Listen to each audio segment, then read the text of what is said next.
We should be live on both 143 and Facebook, so let's go ahead and get started. Welcome everyone, happy Tuesday. I'm going to read the quick info about our virtual meeting. Tonight's meeting will be conducted on the Zoom platform and live streamed on Cohasset 143 TV and Cohasset's Facebook page. The public is invited to participate on the Zoom platform, which can be accessed using the link provided at the top of the posted agenda for tonight's meeting. Members of the board and other scheduled participants will be able to participate when called on by the chair. Board members will be able to ask questions of any participant. All votes taken tonight will be by roll call. Members of the public who wish to ask questions are asked to raise their virtual hand on Zoom, and at the discretion of me will be promoted into the meeting. Members must provide their full name and address for our public record. Please note that the comments on Facebook are not monitored and that this meeting is being recorded and will be available for later viewing on Cohasset 143 TV.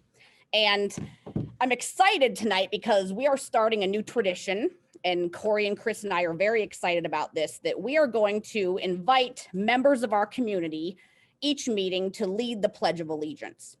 And I'm excited about our guest tonight. We have a future almost Eagle Scout named Eric Hensey that is working on a really cool project. And I'm going to have him mention that briefly after he does the pledge, but I'm going to turn my computer screen.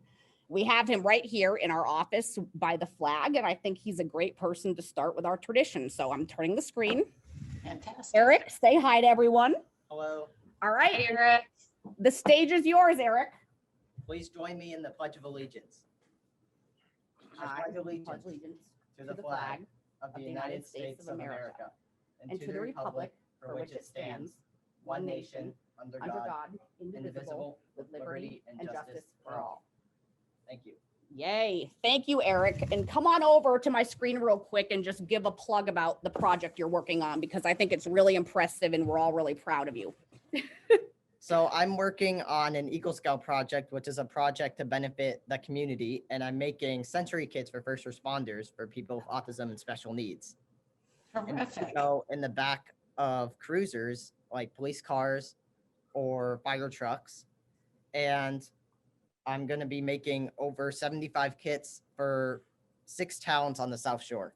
That's amazing. And you've gotten a lot of the police departments and local towns involved, right? And Yes. They're very excited. Yes, I've reached with Cohasset, Hingham, Hull, and Scituate, the police and fire departments, and they are all very supportive and love the project. And I've gotten over 50 orders so far. That's amazing. And you got to plug your GoFundMe page because this is a great cause. And I know people have been excited. Yes. So here's your chance. Yes, I have a GoFundMe page, which has been getting donations. I started on Saturday, and it's labeled Sensory Kits for First Responders. It's an Eagle Scout project. And if you search that in GoFundMe, it'll pop right up. Wonderful. Eric, thank you so much for coming. This was really fun. And I think it's such a creative and interesting project. And we're just honored to have you as a resident in town. Thank you. All right. Thanks, Eric. Thanks, Eric.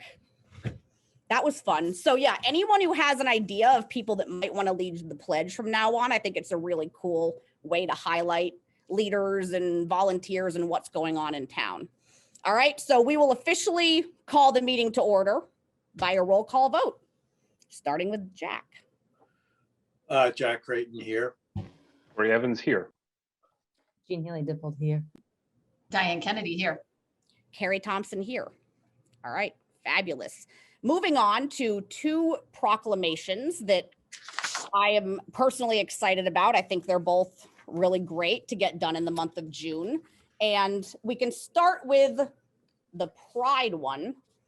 I don't know if anyone's had a chance to read it yet, but is there any discussion on this before we read it and vote on it? Okay. Jean, would you like to do the honors to read? Sure, Carrie, I'd be happy to.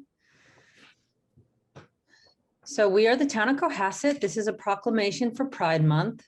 Whereas Cohasset is a community that values diversity and inclusion and is committed to equal rights and opportunity for all its residents. And whereas Cohasset believes in the inherent dignity of everyone who lives or spends time in our community and is dedicated to fostering the acceptance of all community members. And whereas Cohasset recognizes the important contributions of its LGBTQ residents to the town's history, culture, economy, community, and civic life. And whereas we recognize the organizers and members of the Cohasset Pride Project for their efforts to increase LGBTQ visibility and to support our LGBTQ citizens, particularly our LGBTQ youth, through the distribution of flags, buttons, and yard signs displayed across the town. And whereas Pride Month has been celebrated every June since the 1969 Stonewall riots, a movement that sparked LGBTQ people and allies to fight against discrimination and harassment and fight for love and equality and acceptance for all. And whereas June is now recognized across the country and in the Commonwealth as Pride Month, and whereas we affirm our support for our LGBTQ residents and community members and stand with them to protect their civil rights and ability to feel valued, safe, and supported by citizens and community leaders. Now, therefore, be it resolved that we, the Cohasset Select Board, do hereby proclaim June 2021 as Pride Month, given under our hand and seal of the town of Cohasset on this 10th day of, excuse me, 22nd day of June 2021. Thank you, Jean. And I know that the Pride Month has been going on for the whole month of June, but we did want to recognize this at our last meeting in June, especially with the efforts made by the Cohasset Pride Project. So let's vote to adopt this proclamation. I'll move I it. will Yeah, sorry. Do we have a move to adopt? All right, we have a second. All right. Vote to adopt, starting with Jack. Jack Creighton, aye. Corey Evans, aye. Jean Haley Dippold, aye. Diane Kennedy, aye. Carrie Thompson, aye. Wonderful. And All right. Thank you for the hard work on that. That's terrific. Thank you. Yeah, this is very exciting. All right. And then we also have a Juneteenth proclamation, which I will just say on a personal note, I lived in Texas for grad school, and I remember first hearing about Juneteenth in Texas because it's widely celebrated around Texas and being like, what is this holiday? I've never learned about it growing up in Massachusetts. And I really got to know how wonderful this holiday is in Texas. And I think it's great that our country is choosing to recognize it. Part of the beauty of this country is that we can create new holidays when we need to. So this is a similar proclamation to what the state of Massachusetts has adopted in other towns. Corey, do you want to read the first couple of these and then I'll read the other two? I have the one. Is there more than one? Yeah, I mean, a couple of the whereas statements just so we can split it up. Yeah, happy to. I'd be honored. Yes, of course. Whereas on June 19th, 1865, 2.5 years after President Lincoln issued the Emancipation Proclamation, Union soldiers led by Major General Gordon Granger landed at Galveston, Texas, with the news that the Civil War had ended and that enslaved people were now free. And whereas Major General Granger announced to the residents of Texas, quote, "The people of Texas are informed that, in accordance with the proclamation from the Executive of the United States, all slaves are free. This involves an absolute equality of personal rights and rights of property between former masters and slaves, and the connection heretofore existing between them becomes that between employer and hired labor." And whereas the first Juneteenth celebration was held in Texas in 1866, since then, Juneteenth has been celebrated in communities across the United States, providing an opportunity to mark the emancipation of enslaved people. And whereas June 19th is now designated in the Commonwealth of Massachusetts as a state holiday. And whereas on this day, in hundreds of communities across the country, people of all races, nationalities, and religions join hands to acknowledge the painful history and lasting systemic impact of slavery and racial injustice in the United States. Juneteenth is an opportunity to recommit ourselves to the goal of creating a more equal and just society, an effort that continues today. Therefore, we, the Cohasset Select Board, do hereby proclaim June 19th, 2021 to be Juneteenth Independence Day, and we urge each citizen to take cognizance of this event and participate fittingly in its observance. Signed this 22nd of June, 2021. Thank you, Corey. Do we have a motion to vote on this and adopt our I'd policy? like to so move. Second. Thank you, Jack. We have a second. Wonderful. And I would like to add a Yes, brief comment. comment. I was listening the other day to head of a local political party in Texas, in Galveston, who's a successor of the local political party, who welcomed the troops. And there was, believe it or not, a Republican caucus in Galveston Mhm. when the troops landed. And the present head of the Republican caucus in Galveston is a Black man. And if we can't see the progress that our proud nation has made, and if that is so symbolic, and I'm very, very proud to have Cohasset join Galveston in celebrating this important event. That's very well said, Jack. I agree. And again, Texas has been celebrating this for many years, and I'm proud that the rest of the country is getting on board with what Texas has been celebrating all along. So Absolutely. thank you for that, Jack. And so we have a motion to vote and a second, and roll call starting with Jack. Jack Creighton proudly says aye. Ray Evans, aye. Jean Haley Dippled, aye. Diane Kennedy, aye. Carrie Thompson, aye. And I'm really honored that we as a board were able to do both of those things. I know it means a lot to a lot of residents in our town and our community, and I'm really proud of us to be able to do that. Okay, Great work. moving on to our public update, end of pandemic. And speaking of recognition, there are some other people that are very deserving of recognition. We're bringing them on right now. I believe we have our chiefs coming on, and Pam Fahey and Mary Goodwin. Okay. Hi, everyone. Welcome.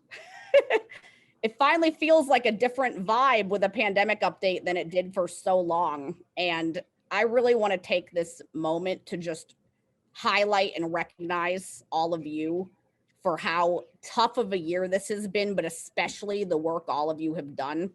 So the Cohasset Select Board wants to recognize the efforts of our town's employees throughout the COVID-19 pandemic in keeping our residents informed and as safe as possible. We know that most of our town services never stopped, and employees did what they had to do to keep those services going and up and running during a time that was dangerous to all of our health. We want to specifically recognize Fire Chief Robert Sylvia, who was our incident commander. And Chief, we all know from what you've been through that you lived and breathed every aspect of this pandemic in our town, and we could not have done this without you. So I really want to recognize those efforts and say thank you for keeping our town safe as possible throughout this time. And to those of us or those working in the health industry as well, it was pretty much a public nightmare, and a lot of you had to learn as you went. But I also want to give special recognition to our public health nurse, Mary Goodwin, and our public health director, Pam Fahey. You both, like Chief Sylvia, worked 7 days a week, 24 hours a day, handling all aspects of this entire thing, ranging from running our vaccine clinics to educating the public, to doing contact tracing, to helping local businesses.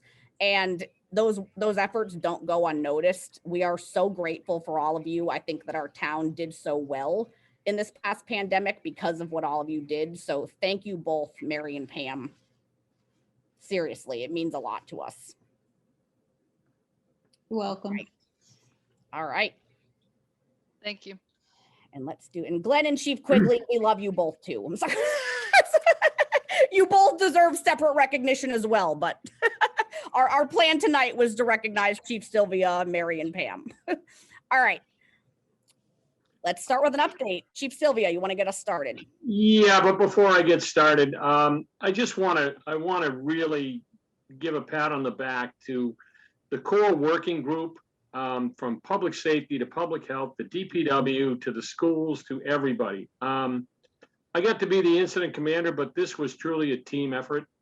There was no decisions that were made by any one soul, and everybody took a piece of this and ran with it. There were a lot of long days by everybody you see on the camera right now, including, Glenn running from an emergency management standpoint and trying to find us, the equipment we needed, to procurement with Michelle, doing yeoman's work to make sure that all the public safety folks had the stuff they needed so they could do their jobs. So I'd be remiss if I didn't mention very simply that this truly was a team effort. And I'm very, very, very proud of this team. I've been a team guy my whole life. I've been a football coach for 35 years. I know a little bit about how teams work. And this was very impressive. This was a Super Bowl effort. Let's put it that way. So, that's where I wanted to kick that off. So past that, Just, can I jump in? Can I just? And by the way, there will be more recognition for all of you here in our employee recognition event too. I just wanted to mention Glenn because, at the end of the day, this is, I'm paid for this, Chief Sylvia is paid for this. Glenn volunteered literally thousands and thousands of hours. He's a, a citizen volunteer. So,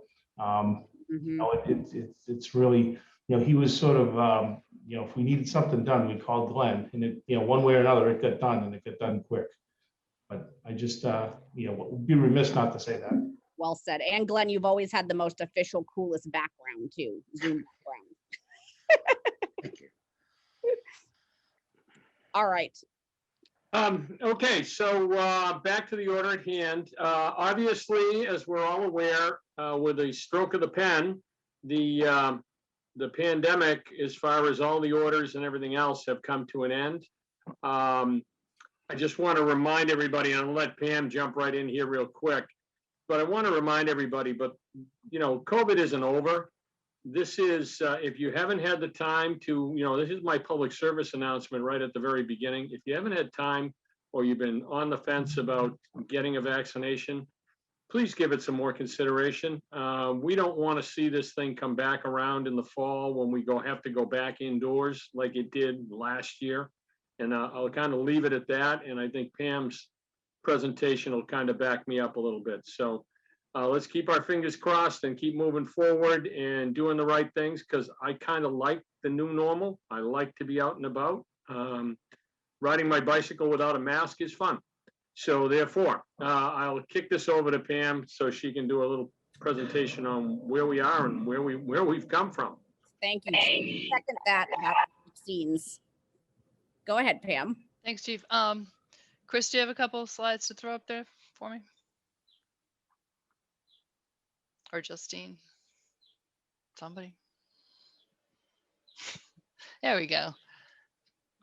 So I was just going to do like a final wrap up. I hope this is our final wrap up of cases in the town. So this starts in March of 2020. Cohasset had the second confirmed case of COVID in the state. So we started off with 14 cases in the month of March. Then they kind of gradually came down in the summertime. In June and July, we only had 2 cases. So we had a little bit of a break last summer, but then by the end of August, it started to ramp up in the fall. And then we really started climbing. In December, we had 95 cases, in January, 116. And if we're going to give some shout outs, I would say not just Mary Goodwin, but Mary Whitley, who's also our second nurse. Those two had to call a lot of people for 95 and 116 cases. That's a lot of close contacts that they were on the phone controlling. That was a huge job.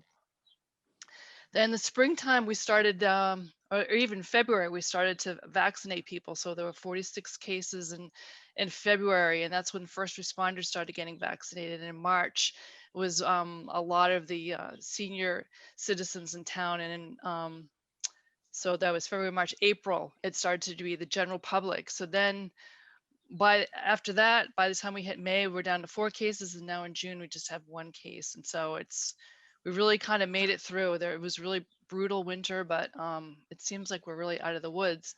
And if you could just go to the next slide. It's a summary of the vaccinations in Cohasset, and this town has really crushed it. If you think about it, herd immunity was supposed to be projected to be about 70% for COVID. And I mean, if you look at first doses from everybody from the 16-year-olds up to the 75 plus, it's just been amazing. Fully vaccinated in the town, 71% overall. That's really amazing. So hopefully we have seen the end of COVID. I hope, maybe there will be a little bit out there, but nothing like what we just saw this past winter. Yeah. Those are great numbers, Pam. I didn't know we were up above 70%. Mm-hmm. Yeah. Good job, Cohasset. All right. Any other updates on this? It does feel like it's been such a surreal experience, even looking at that chart you just showed. Fingers crossed, like you said, that we are through it. All right. We have a couple questions. I saw Jean's hand first and then Diane. So 2 quick questions. One, I have children who are not eligible for the vaccine, and one will become soon, but the the children aren't vaccinated yet, right? And we know the Delta variant is out there as well. And so while I think it's great that, a lot of the adults are vaccinated, I do think this is more of a comment probably as someone who has, children still that are in this sort of limbo place.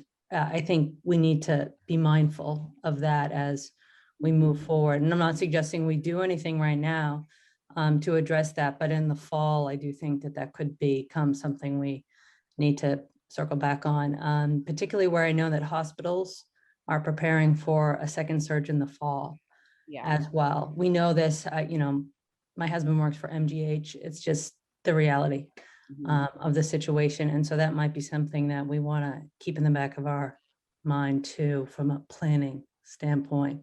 And so while I really hope that we're behind it, hopefully we are. I think that's well said, Jean. I know a lot of families are struggling right now with having part of a family vaccinated and younger kids that aren't. So everyone just be kind to people. I know you will still see some people out wearing masks, and let's be respectful of that choice. And, trying to keep the whole town safe, I think, is always going to be the goal. Diane. No, I just wanted to add my gratitude to everybody on the screen for soldiering through what was a crazy year. And I wanted to expand on Chief Sylvia's comment about a Super Bowl. It was a Super Bowl without a time clock, without any framework around how many quarters you're going to play. This is something that no one knew when the next, pass was going to get thrown and missed, and the ball was going to get turned over and you'd have to line up again. So it really stretched all of our abilities to kind of manage or know what to expect. And I just really appreciate the work all of you did to keep the town informed and safe. So thank you. Well said. Yeah, you'll appreciate the metaphor, Chief Sylvia. It felt like drinking from a fire hose. And we did it really well. So all of you, thank you. Again, I don't know if we're going to continue with that many more of these end of pandemic updates. This might be our last one for a while. Again, fingers crossed, but thank you again. And you'll be recognized further at our employee recognition event. So thank you.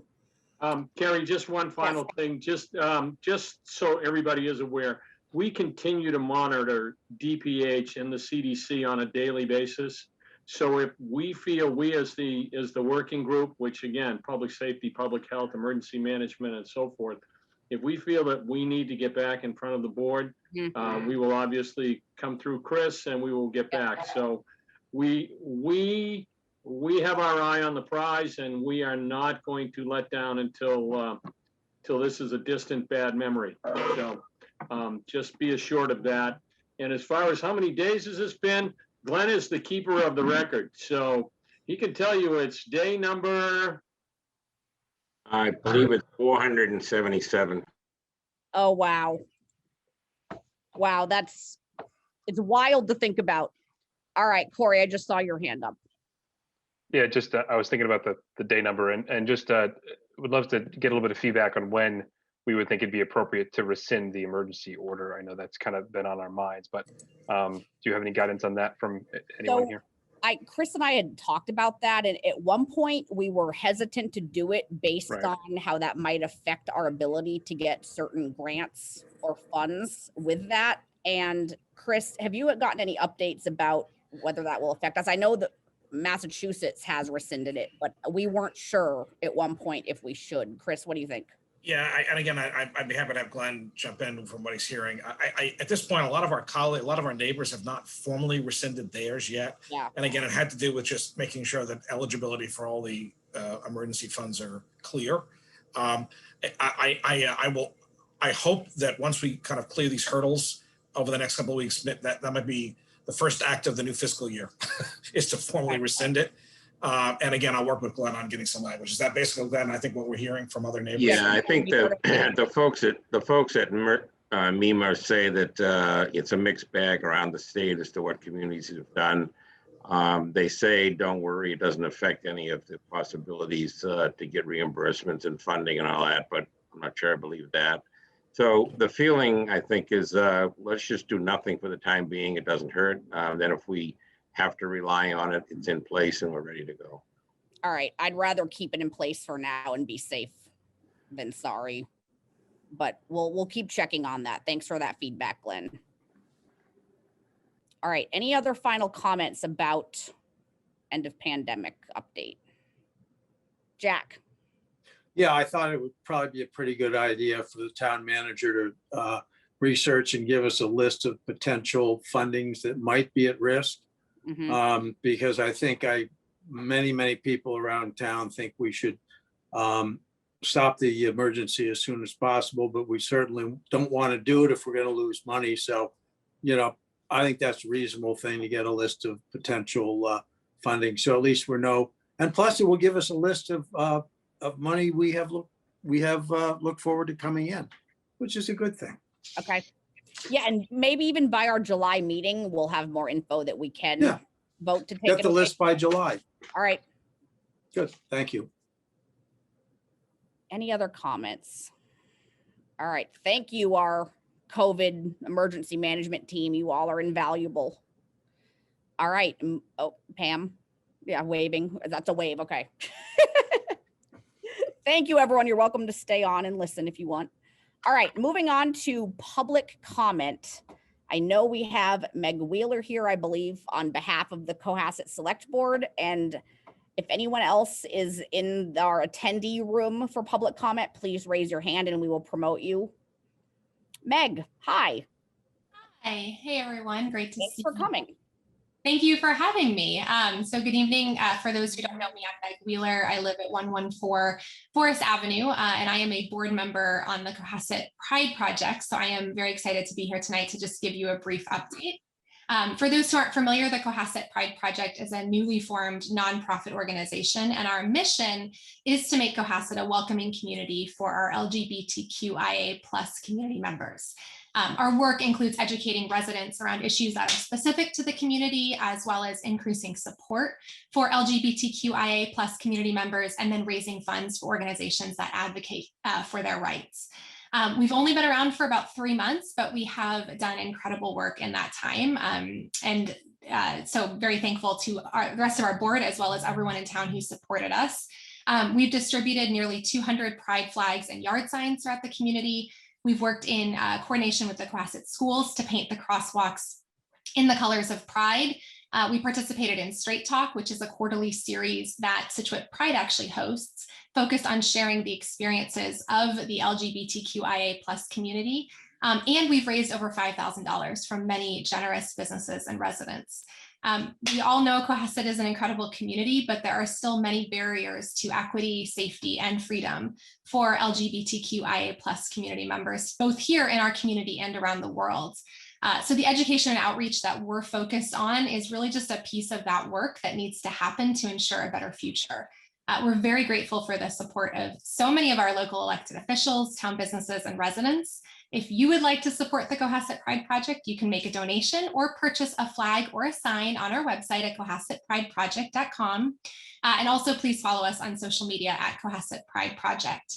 I also finally want to just invite everyone to our celebration in honor of Pride this Saturday night at 9 p.m. at Lenny's Hideaway. I will be guest bartending, which may be terrifying for all, but we'll see. And you can also visit us. We will be at the Cohasset Farmers Market 2 dates in July and 2 dates in August, and those will be on our website very shortly. So thank you again for your support and your time tonight. Thank you, Meg. Thank you for coming, and thank you to the entire Cohasset Pride Project. It has been amazing to see all the colorful flags everywhere around town and at our farmers market, and supported by our local businesses, and especially seeing a lot of young people in town get involved. So thank you for coming to give that update, and hopefully this will be an annual thing now. I agree. Wonderful. All right. Is there anyone else here for public comment? I do not see any other hands raised. All right. I don't see any more. All right. So moving on to our licenses and permits. I believe we have Jen joining us here. We should have something for the beach, something for South Shore Arts Festival, which is very exciting, and also a very exciting filming request that I just heard about. So hi, Jen. Hi, how is it? How are you all? We are good. Excellent. So yes, we have a few events. I'll go in order if it's helpful of the events, and there will be people who are here. I'll name them so they can be promoted. So for the 3 beach minimum, we would have John Donlin, who should be in the audience. And we, just to give everybody background, we did have 2 meetings, event committee meetings over the past 2 weeks, and have met with everybody except for the Second Congregational Church, who I did email with. So, but we've reviewed them all. So if there's any questions regarding. So John's event is an annual event. I think, what are yours? I think it's the 7th year. The 7th year. Yep. 7th. Yep. Hi, everyone. So the welcome. So sorry, but 7th year, and we reviewed it last week with the Police Fire Board of Health. Okay. So I know the board should have received the application within your packet, and I didn't know if you've had any specific questions for Mr. Donlin, so we asked him to attend, or of the chiefs or anyone. Thank you for coming, John. Do you have anything else to add to what Jen just said? No, I'm happy to give an overview of the race if you like. It's good to see Give some a familiar, quick overview. some familiar faces here, but some new ones too, having missed last year. Yeah, so the race is it's a half marathon, and it's an out and back course that starts over at Nantasket Beach. So it starts and ends over there. Most of the race is through Cohasset, so the runners will come out Nantasket Ave and turn onto Jerusalem at West Corner, run Jerusalem Road, Atlantic, come around the around the Cove by Cohasset Harbor Inn, out Border Street, and then there's a little loop they do in Scituate before they turn around and kind of retrace their steps. So it's the same parameters as what we've had in years past. It's about 400 runners. The roads are not closed, and so we talked about this at the department head meeting a couple weeks ago. We encourage the runners. We really kind of hammer them about staying to the right, especially on Jerusalem where it gets curvy. We use about 7 Cohasset details to at key intersections to make sure everything's safe. We've got another 2 in Hull and 1 more from the state police at the start and finish. Let's see, the race date is September 25th, and it's a 7:30 a.m. start. It's about we put a cap on the race at 3 hours. So they're usually out of Cohasset by about 9:30. So the footprint is about 2 hours. And that's really about it. That's kind of that's the overview, I'd say, but happy to take any questions that you might Great. have. Chief Quigley, do you have anything else to add to that? No, we've been working with John for the last, like you said, 7 years. So this is pretty well established, and a safe event, and he's always very agreeable to anything we need to. And I know it was so sad to not have it last year, and it's so exciting that we can do this again. All right. Yeah, so we're good on our end. Wonderful. Questions from the board. I saw Diane and then Corey's hand. Yeah, hi, John. Welcome back. Very excited for this. I actually have a question for probably Chief Quigley, which is just Jerusalem Road being as windy and as narrow as it is getting even more complicated because there's so many construction and landscaping vehicles on the road that create all kinds of traffic issues.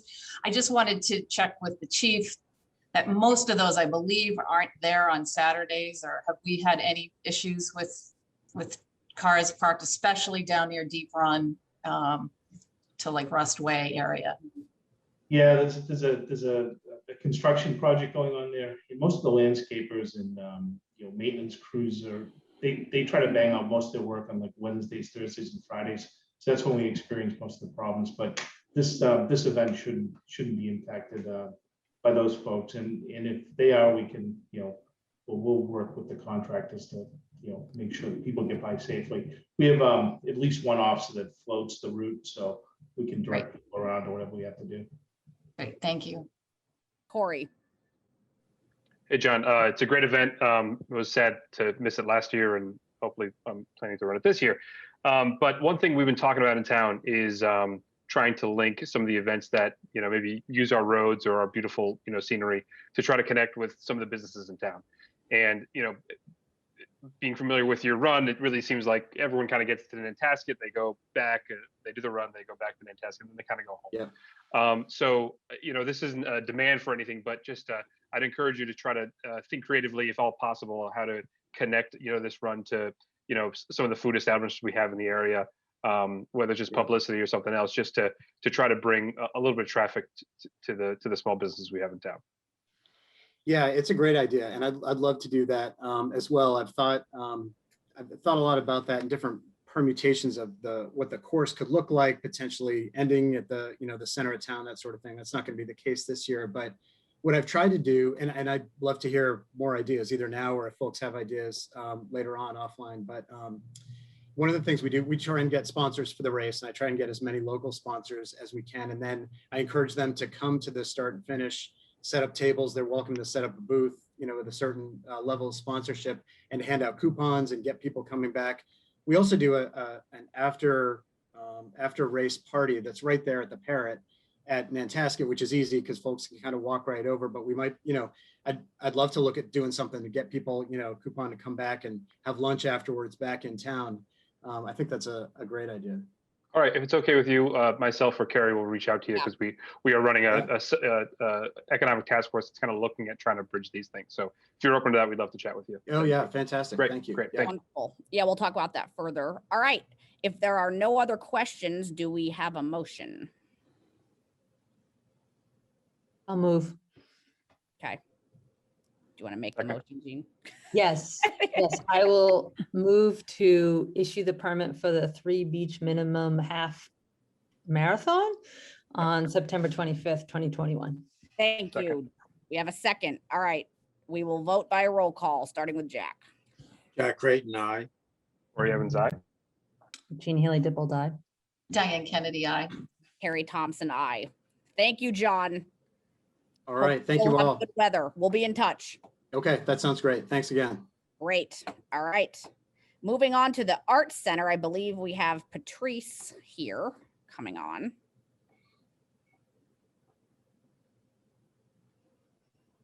Hi, Patrice. Hello, how are you? It's nice Great. to see everyone. So good to see you. I know. Before Jen gets into the event, I actually just wanted to thank the select board for this morning or this evening's, sorry, tired, but this evening's proclamations, the Pride Month and Juneteenth. I think it says a lot, and you're setting a new standard for leadership. So I wanted to thank you for that. Thank you. All right, Sven, go ahead. Sure. So we've met with Patrice a couple of times. We've distributed renderings of the proposals. I've also just, because he's not here, I've also talked to the DPW director and to Patrice regarding all of the installations and the movie, et cetera, that it will not be impacting the curbs or new streets or anything, just because we don't have DPW representation here. And we reviewed everything. And I know that the dates for the installations, just so the board has it in front of them, is the 17th, the 25th of July, and the movie is the 23rd. And so those are just the facts. And then I don't know, Patrice, if you had, Patrice This is here. just so exciting to have events to approve again. We're all just so excited. Well, it's funny. And this is the, Go ahead. It's funny because, when I first was talking with Jennifer and Pam and the whole team, it was still pandemic, and that was just a month ago. And then everything changed on a dime and we had to recalibrate. But at that point, we were really committed towards the hybrid festival. So there will still be original art. I think there's been some confusion. I've seen it on Facebook, and so I just wanted to be clear on this forum that there will still be original art installations. The installations themselves will be online, but we will be digitally reproducing that work on banners, and we'll be installing them throughout the common, sort of like, and absolutely inspired by the Cohasset High School graduates, that installation. And those same art banners are going to, or lawn signs, I guess, are going to create a natural barrier when we have the walk-in movie night, which will probably be Moonstruck. That's what we're thinking. Oh, fun. That will be substituting for our preview party. So it will be ticketed event, but again, it's sort of this idea to activate the common and showcase that art belongs in the public realm. Wonderful. And Festival 2022, here we come. I'm so grateful that you're even doing something in July. I know we couldn't do June, but this is great that we're not missing a year now. Yes. It sounds great. All right, a few questions. I saw Corey and then Diane. Diane was first. Oh, sorry. Okay, go ahead. Thank you. It doesn't matter. Over my shoulder is a beautiful painting. I noticed.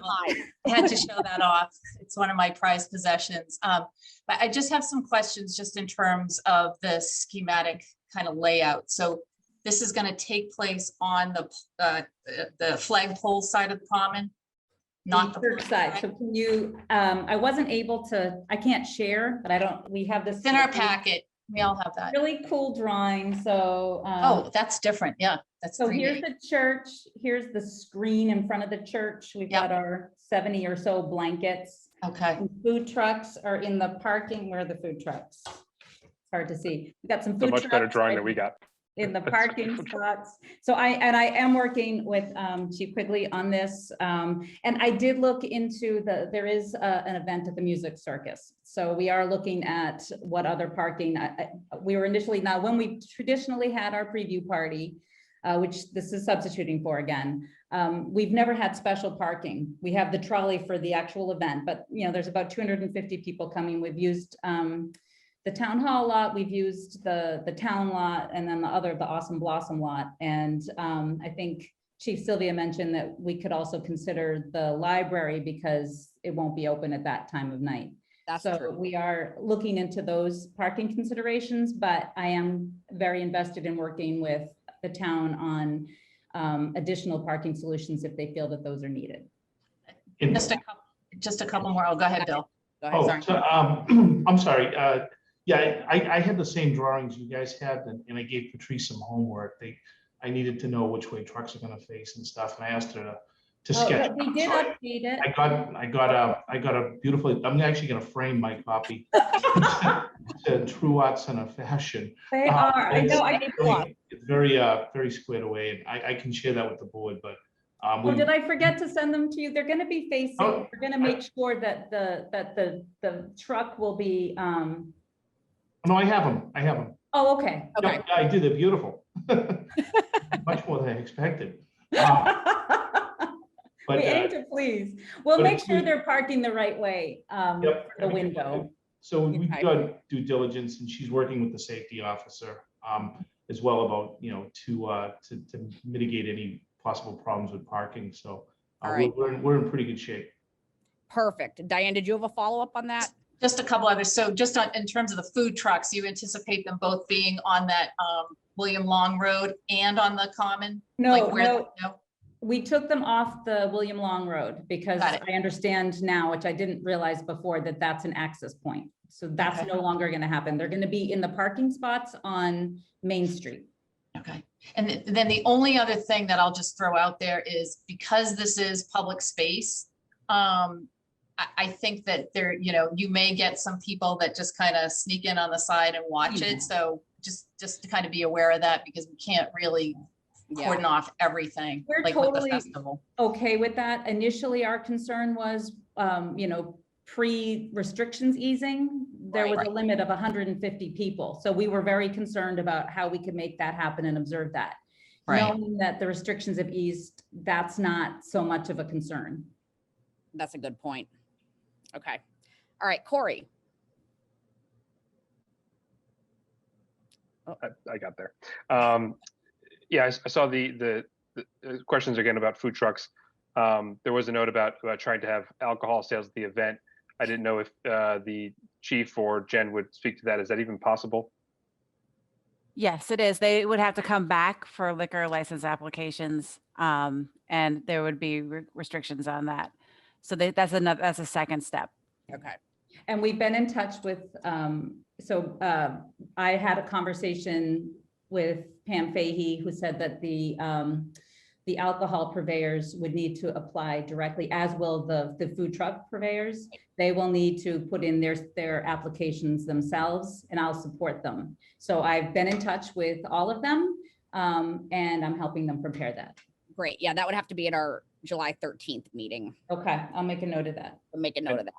And then secondly, just with food trucks, and I guess this is kind of going to be a thing I'll always bring up whenever it comes up. Have you had the chance to investigate or discuss doing, kind of offsite sales with any of the local restaurants? Food trucks are great, but they also don't benefit our downtown as much. And I know the parking is going to be a little bit, okay. I've Please. reached out first to Brian Houlihan. He Yep. has Hank's Clam Shack. Sure. Yep. And I have had conversations with Stephanie Burke at Lenny's Hideaway. I'm not really sure. So we're trying to figure out how to Great. do That's that. wonderful. Yeah. Yep. Okay. Thank you for all your work on this. This is great. No worries. Wonderful. All right, Okay, Jean. our local restaurants help the Arts Center, and we They do. cherish them, and we want to include them first. Jean. Hey, Patrice, just a real quick question on the food trucks. So you said they're going to be on Main Street, is that right? In the parking spots, I believe that's where the parking spots are, yes. So So I was advised to have them park in parking spots so that they're not blocking the flow of traffic. Okay, but are people going to be walking back and forth getting food? I They'll be would- walking they'll be on the common grounds, walking to them. And we had talked about coordinating around them. Okay, okay. I mean, it sounds like Chief, you're whatever muted. map you submitted to Chief Quigley Okay. is Yeah. great. They're on Long Road, as opposed to Main Okay. Street. They're on that. the Oh, you center- want them on Long Road? I thought we didn't want them on Long Road. Oh, that's where that's where they'll go. Okay, that's where I initially wanted them, and I was told that. You want couldn't adjacent go- road. You want adjacent road. We're on Okay. Well, I like it better on Long Road, so that's good. All right, It's all good news to me. I trust you two to work this out and pick the safest possible option based on whatever the new versions of the maps are that you submitted, Patrice. I assume the board feels the same way. Are there any other questions from the board before we make a motion? I'd love to make a motion. Go for it. I would love, I moved to approve the South Shore Arts Center hybrid online on-site South Shore Arts Festival between the dates of July 17th, 2021 and July 24th, 2021. Additionally, to go along with that, I move to approve the South Shore Arts Center movie night, which is taking place on Friday, July 23rd, 2021, between the hours of 6 and 10 p.m. With a rain date of Sunday, July 20. All right. Thank you for that. With a rain date of Sunday, July 23rd. I didn't see that. So 25th, yeah. Good job, Corey. Do we have a second? Second. Second. It's been moved and seconded. All right, roll call vote, starting with Jack. Jack Creighton, aye. Corey Evans, aye. Jean Healy Dipple aye. Diane Kennedy, aye. Carrie Thompson, aye. Thank you. Thank you, Patrice. We Thanks, look Patrice. forward to helping you participate in this. Yes, you will. Have a great exciting. night, everyone. Thank Aye. you. All right, Jen, I know that we were in contact with Pastor Karen about Second Congregational Church maybe not needing for us to go over this. Is that correct? Because they worked something out with the yacht club? I'm not 100%.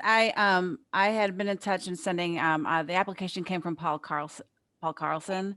So we just reviewed it quickly this morning at one of our events, and I guess it's happened last year, and the parking and everything will be up at the there's not really a parking issue, which is what we were concerned about.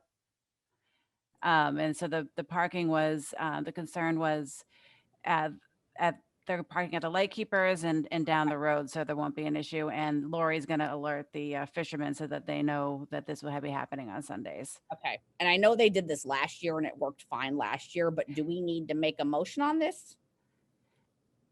It came in as an application. It's it's really Okay. so we reviewed it, and so it's obviously up to you. So I am not sure if we need a motion or not, maybe just to be safe, because I know they want to start these church. It's been going on for, Yeah. it's been going on for years. Yeah, no, I know, Jack, and I don't think we've ever had a problem with it, so I don't think it should be an issue. Let's just approve it in case they need it, but I'm not entirely sure. Yeah, if I could, Carrie, I think the reason it came last year, they've historically been in and around the Sailing Club very closely. Right. And last year they couldn't be, they had to be outside. So that's why it came, so I think they're gonna be, and Jack, you can correct me if I'm wrong, I think it's going back to the Sailing Club, to the physical structure and around it. So it's not gonna be it's gonna be in that kind of footprint of the Sailing Club. So it's not gonna be in the park. That was the issue last year. And not the issue, that was the reason it triggered a permit. I mean, look, there's no harm at all in granting the permit. I mean, it's fine. I just don't think it doesn't trigger the same thoughts that happened last year. Yeah, no, as long as things are okay with parking, I think it's fine, but just to be safe, we can make a motion. Who would like to? I would make the motion, but I'm a member of the church, so I I respect that. probably, so, and I'm hereby making my disclosure before I vote. That's no problem. Thank you for that, Jack. I'll make a motion to permit to approve the application before us with respect to the church services from, and this is for Second Congregation Church morning services, June 27th through September 12th, 2021. Perfect. Second. We have a second, motion and second. All right. Roll call vote, starting with Jack. Jack Creighton, aye. Corey Evans, aye. Jeannie Haley Dipple die. Diane Kennedy, aye.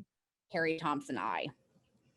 All right, that's done in case they need that. All right, moving on to an exciting filming request. I don't know if we have anyone here. We Jen, do. can you talk about it. Yes, we have in the audience, if we could promote Chris Arena and Stephen Great. Hartman. They are the producers from working for Miramax. We met with them. Hi. today. Hello. We met with them today and discussed the event over the several days, which obviously you can ask more questions. But what I wanted to let the board know is that the event committee has assigned liaisons to each important department, police, fire, and Lori Gibbons has already, the harbor master's already been working with their water department because there is scenes on the water and they can touch on that, but we will be updating you throughout the process, but I wanted to make sure, let the board know what was going on thus far. All right, welcome Miramax producers, Chris and Stephen. This Thank is you for exciting. having us. Our pleasure. We would love for you to just give a quick overview of what you're doing and how we can help. Sure. So we plan to film starting on Thursday, July 29th. Most of our filming is going to take place on private property. I would say about 85% of it is going to be at 49 Margin Street. And that encompasses everything except the first day. We will be based out of that property, but all of our filming is going to be taking place off property. So we have 2 sets of driving shots where we would leave the property with our cameras in the car, no fancy rigs or process trailers. And we would drive with the rate of traffic from Atlantic Street north up to Jerusalem Road and then to Forest Avenue, then turn around and come back. We would do a daylight portion of that scene. Once that's complete, we would then move over to what I believe is called the Government Island Dock, where we would film our main character in a rowboat at that dock around dusk time. Once the sun sets, we finish that scene. We will then get back in our cars, do another set of driving shots at the same route, only at night. And that's our first day. The rest of the time is all taking place on 49 Margin Street, both on the property and on the private dock. And we do have some work in the water and the harbor, as well as some fireworks, some pyrotechnics for 1 or 2 of those nights as well. All right, this is very exciting and interesting, and I'm already intrigued by the movie plot. All right, do we have any questions from the board? Jean. I am honest. And then Diane. So one thing that caught my eye was when you were going to be setting off the fireworks. Yes. So that's my first question. My second question is, I believe the application said this was your tentative schedule. Is this your firm plan now? No, we're still about a month away from filming. So these times and days may switch based on weather, actor availability, any number of variables. It is a bit of an uncertain business that we work in, and the best thing that we could offer is just to keep you guys appraised as each of these changes happen. And as I said in the earlier meeting, I'm happy to go through the schedule day by day. My only reluctance in doing that is that what I tell you today is probably not going to be exactly as it stands on the shoot day. So any information that I give you about ultra specifics timing of each day is likely not going to be the same once we're actually sitting there to shoot. As far as the fireworks go, we will be firing them off from 49 Margin Street on the back portion of the property that faces the harbor. That is going to take place on Tuesday or Wednesday is what they're saying right now. And that is, let's see here, Tuesday, August 3rd, Wednesday, August 4th. Yes, is there anything? Yeah, my question was how late at night? I think the application said until midnight. Yes, Stephen, is that still our plan that you're aware of for the timing of the fireworks, all done before midnight? There's a few things about the fireworks. We can, in our story, the character's lighting fireworks to kind of cover up his sabotage of the yacht. So what we mostly see are him lighting fireworks and then the yacht in the daylight with some like scorching patterns. So we would like to do a firework display, so to speak, but the vast majority of our pyrotechnic work is a much smaller scale thing where he's holding some sort of apparatus like a sparkler that makes it look like he lit a fuse. Most of the fireworks stuff that we do in the scene when the fireworks are going to be going off is going to be done with lighting effects. So we're not lighting the scene with fireworks practically. That is to say that in a movie, if we have a scene with fireworks, we do it over and over again from various angles. I don't anticipate that's going to be the case at all. There's one person that does pyrotechnics in the film industry in Massachusetts, and he's meeting on site there tonight. So after we get those notes, Chris and I can follow back up and make those requests to you guys. But we can easily scale it back to make sure that we're not, we can live around any sort of restrictions as long as we can do the smaller format, closed in stuff and not, a big grand display in the sky. I'm watching Chief Sylvia's face as you explain this. The big grand display. Okay. Will be, am I muted? No. Oh, you hear me? Okay. The big grand display will be mostly visual effects. So anything that you see in the sky in the movie, for us to film the fireworks live as they're happening, not so great. The close-ups of them firing the fireworks practically, that sells it.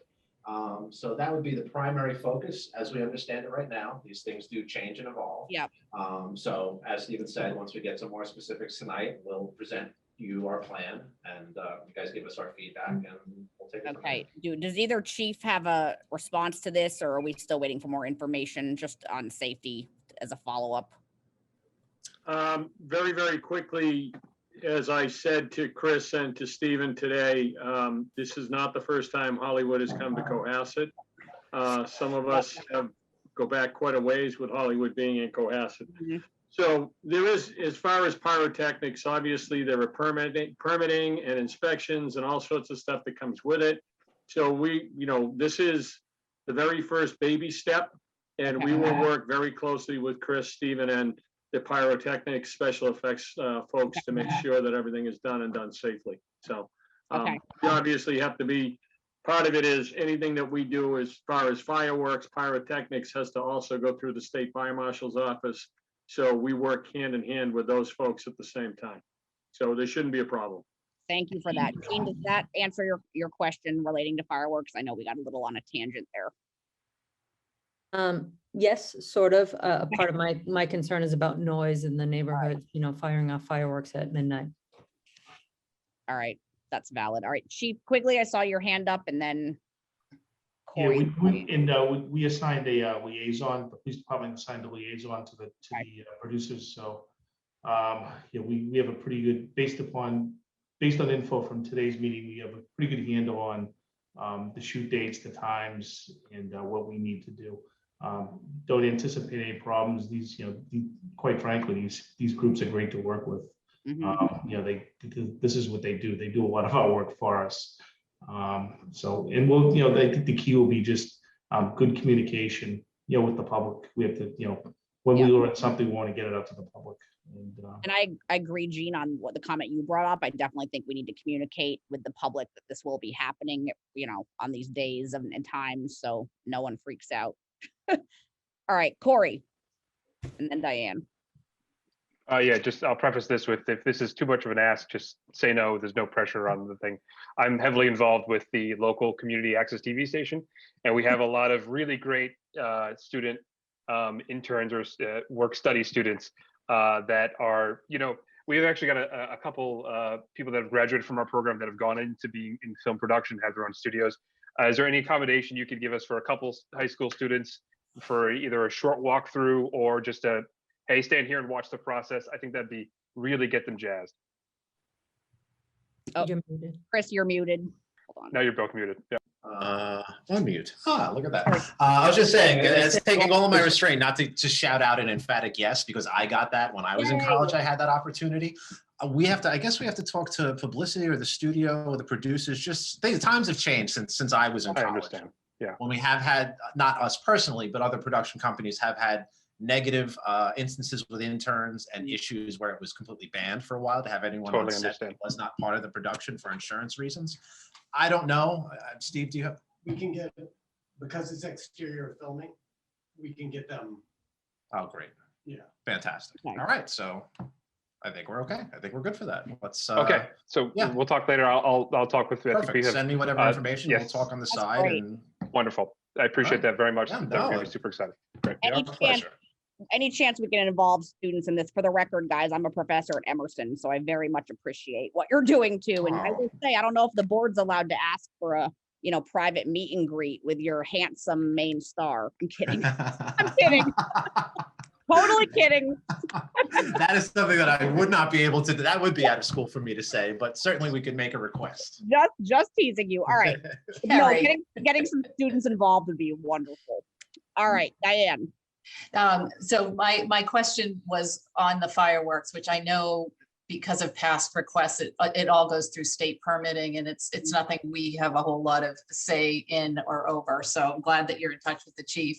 And then just in terms of the driving scenes, you're expecting no road closures in particular. You're just driving. None. Our whole point of doing it is to get it done as quickly as possible because of our daylight issues. So we have to be at the dock for dusk. So we can't spend all day crafting shots with giant rigs and we just need cameras in the car. Let's get it done during the day, come back to the dock. That's where the real time needs to be spent. And then when that's done, we only have so much night to shoot our night scenes and we don't want to be there all night long. So it's all about getting it done quickly and efficiently. And then is the filming of certain scenes like at the wharf or at the dock, is that weather dependent? Those shots? A good question. So 2 of these days take place inside of a yacht that is docked at 49 Margin. We're playing that estate as a yacht club because you can imagine the difficulty of being at a yacht club in the summer, and it just photographs beautifully. So I think the boat itself would be our cover, and so it is weather dependent, but it would still fit in that footprint of the 7 days that we've outlined. That's a good question. Thank you. All right, Jean. So this is slightly related to Corey's question. When I was a child, I lived in the neighboring town and I saw them film The Witches of Eastwick here with Jack Nicholson and all the rest of the stars. And it was really cool. And so I know that there's going to be public interest in this, including any opportunities for people to view at an appropriate safe distance. And so I think that if there's any opportunity like that, to the extent that we can just coordinate or communicate about that, because people will probably ask us, and we as a town can, to the extent that it's reasonably possible, let people do that. I think that would be really wonderful, if possible. I realize. And that is the trick, because we would love to figure out a way to make that possible. What makes it hard is the middle of the night, people on their boats in the harbor. And for example, last time we were at that property, we heard a dog barking and we didn't know there was a dog loose on the property. Everyone was a little spooked because it sounded like a very large dog. We looked around and it was actually across the harbor, kind of where the government dock is. And it sounded like it was right next to us. So we just need to talk internally about if there even is a realistic spot where people can watch. And if we can coordinate it in such a way that they're quiet when we need them to be quiet. We don't want to tell anyone not to be there. Right. What makes it complicated is both day and night scenes, they're dependent on that light and that lack of light. So the more we're held up, if we don't finish our day because the sun sets or because the sun rises, that throws the rest of the week into chaos. So if it was any other shoot, it would be a no-brainer. Because of what's involved and the length of time, it's just hard for me to give an answer other than we want to figure out a way to make it happen. Just on the surface, it doesn't seem obvious what that would be. We're open to any suggestions you guys might have, because we certainly don't want to say a blanket no. Even if it's just one night or one day, like some opportunity for people to watch, I got to believe that bridge exists. Yeah, and I think very clear right now.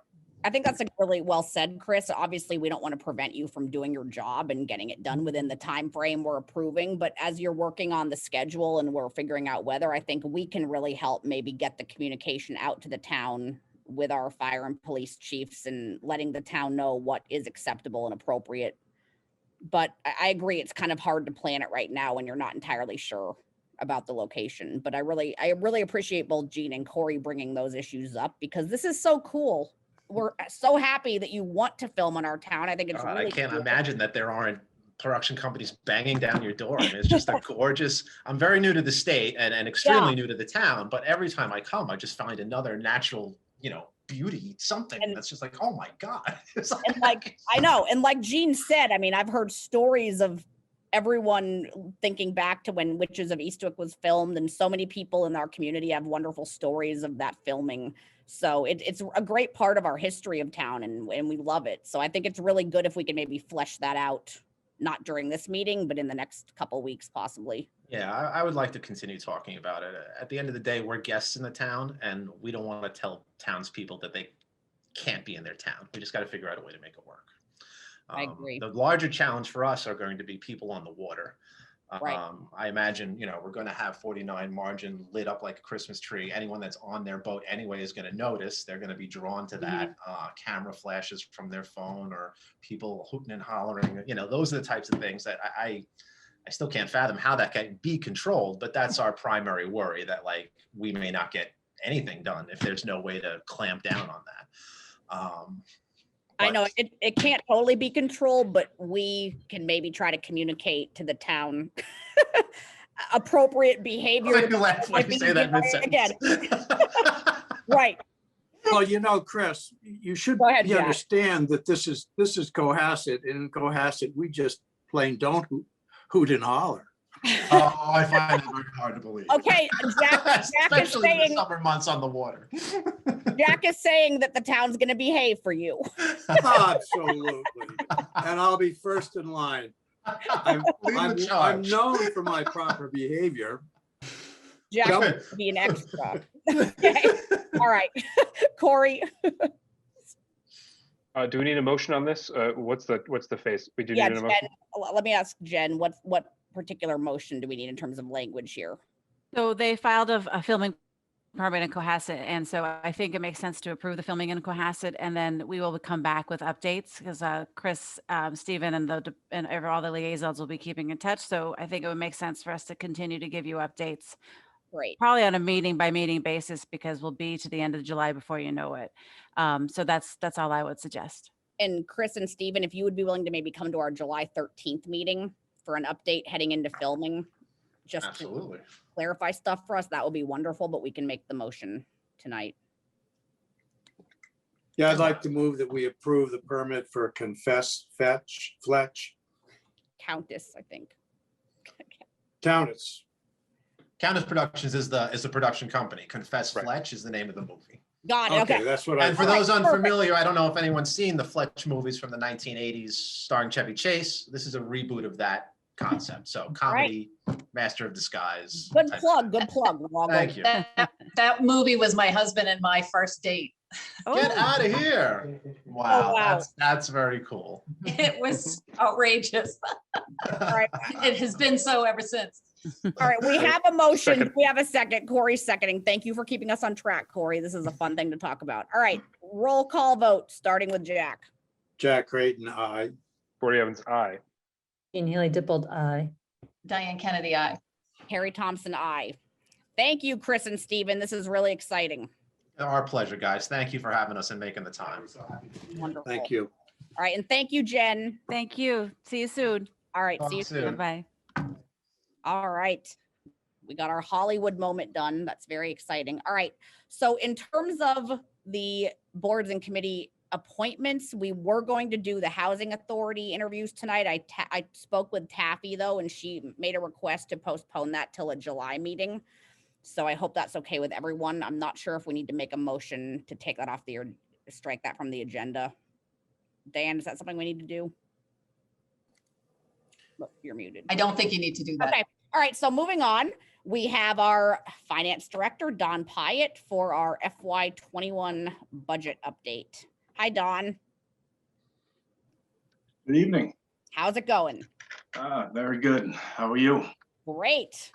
We are ready for your update. All right. Well, Chris, if you don't mind, just bringing up, we'll start with the general fund like usual. Through May 31st, all three funds are in continue to be in good shape as we start to close out the fiscal year. General fund revenues, we're at 100.1% collected through May. Always good to see that we've hit our full budgeted target by a month ahead of time. As I noted, local receipts are 102.8%, mostly due to motor vehicle excise. Penalties and interest are really ahead of target due to tax liens and deferrals that we received and the penalties and interest associated with that. Charges for services, we see an increased sale of bags for the RTF and also the construction and demolition debris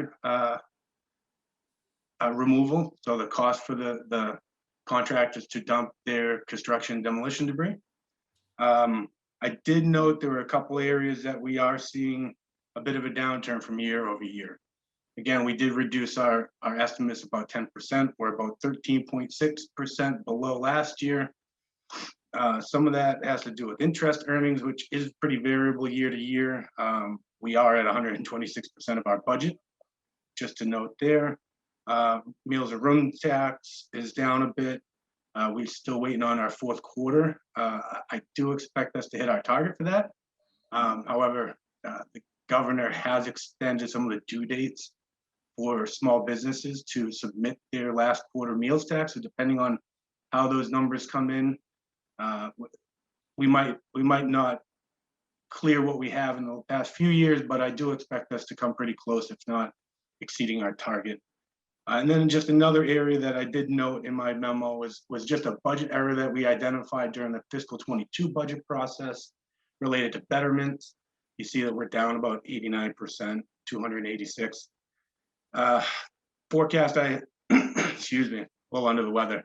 The forecast I inherited had some ongoing assumptions that until I started looking into more detail and putting together some detailed future schedules for our betterments, realized that fiscal 20 was essentially the last big bulk of the receipts. There'll be some small items coming in the future, but ultimately we identified it, we corrected it. Unfortunately, you know, we're a little bit lower than prior year in compared to budget. However, like I said, the tax liens and deferrals are an unbudgeted revenue source. Essentially, those are old prior year taxes that were, again, deferred or liened that are now being collected. So they're not budgeted, which luckily that offset this error. So overall, everything is in line except for those couple items I mentioned.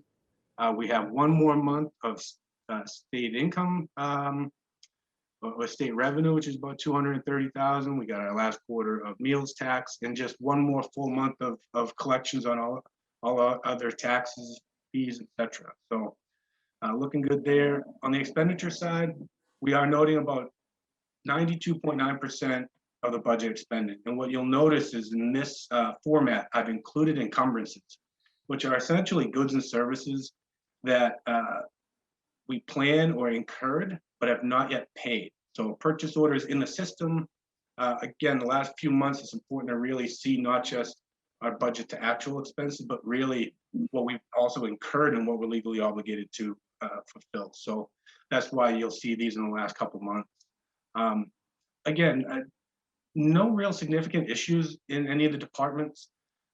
We continue to have our kind of catch-all for COVID-related expenses in public safety. About 596,000 of COVID-related expenses in FY21 are housed there right now.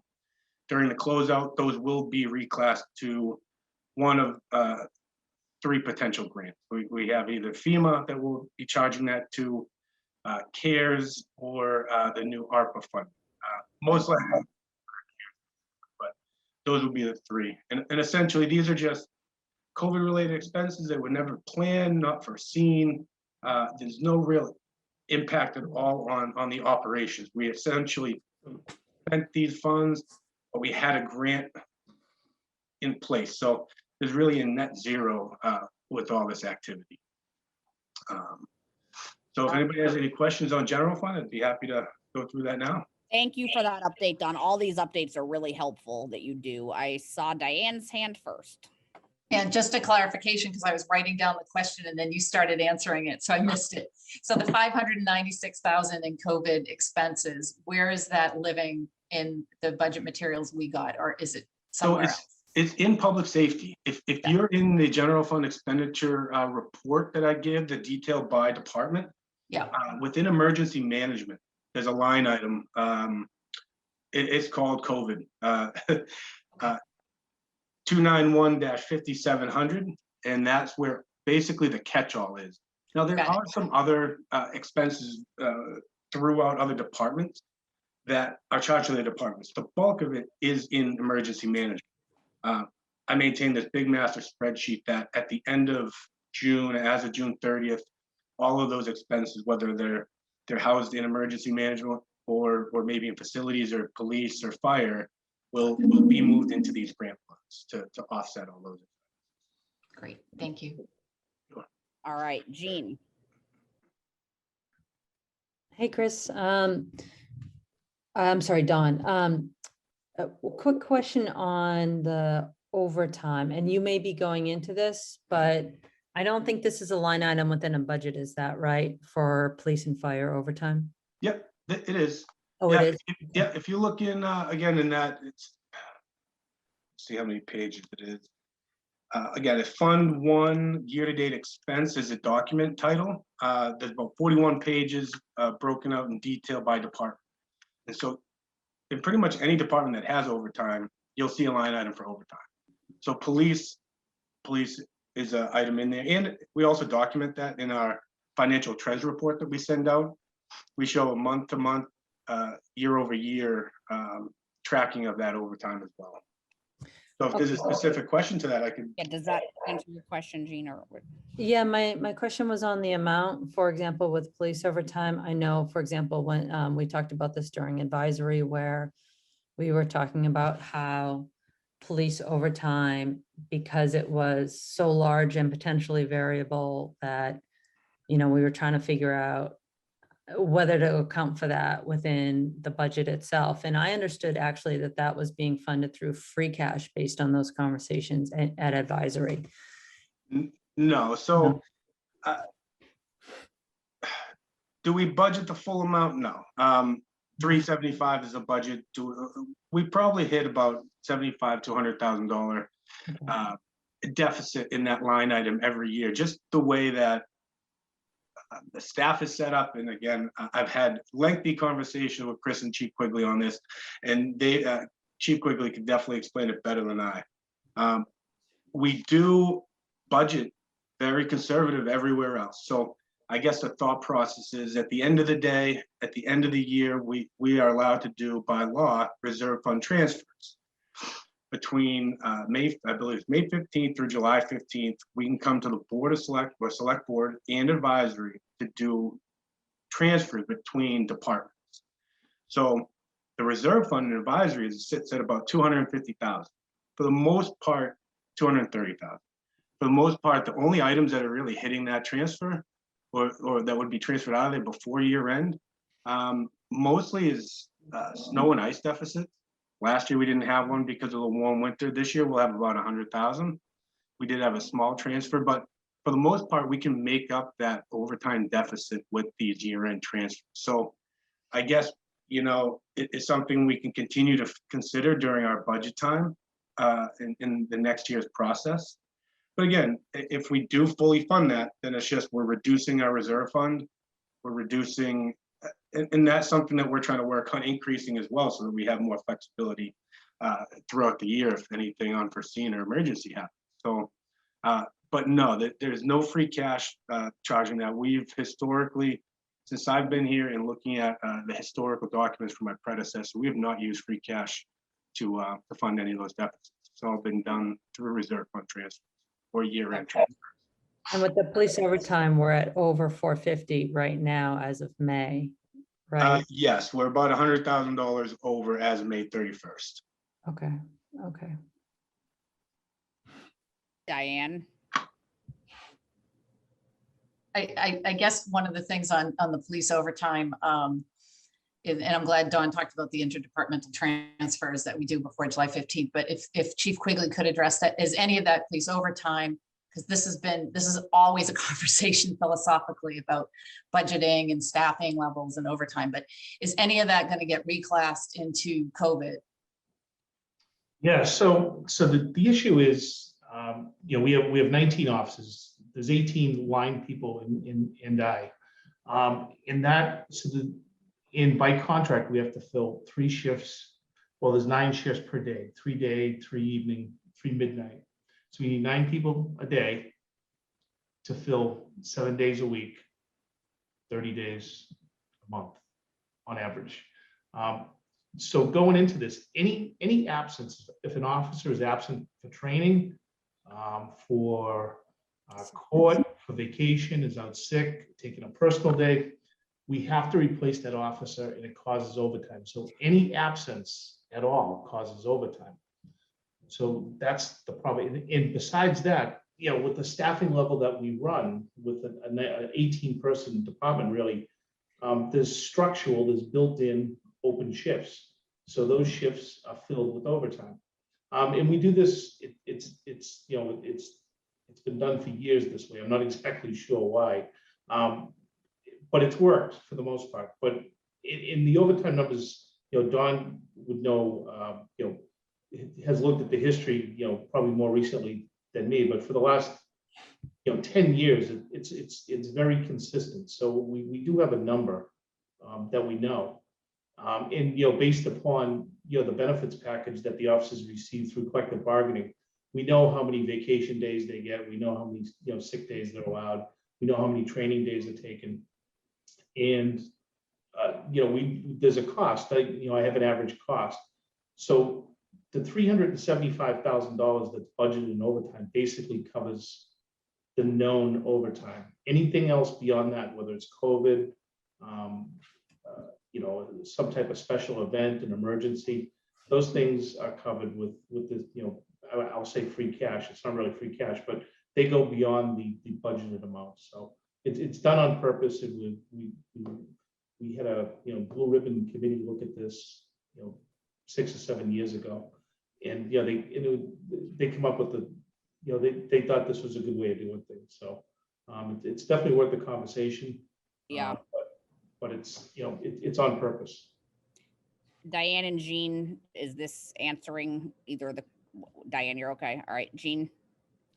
Well, part of the reason why I focused on it in part was because I realized that the police have been handling a lot over the last year. I know calls have gone up from, you know, 7 over 10,000. And so I'm wondering, and our population has grown too, which the census is going to reveal. And so I am wondering, Chief, from your standpoint, if this is, if this is reflecting that we have greater demands on our police force, or if this is just the sort of natural rhythm of the police cycles. No, it's definitely gone up. Like you said, those numbers, come right from dispatch. So we're over 10,000 calls last year. So I have had the conversation with Chris, and we're going to circle back this budget cycle. There is some federal money out there, cops hiring grants, that we're looking to pursue, but we want to really get our numbers down and get potential buy-in from the select board and the different committees. But it's we are actively chasing opportunities from the feds, and I think a lot more money is going to be released coming up. Okay. If I could just add on to that. So a couple of years ago, Gene, we did a similar look at the fire department, and we were structural overtime there too. And we pursued a FEMA, a fire grant, and we were able to hire to up the number of officers to get to a bigger number per shift, which actually has, even though we've never been able to get to the full quota, we're budgeted for 24, we've never been able to actually fill all 24 spots.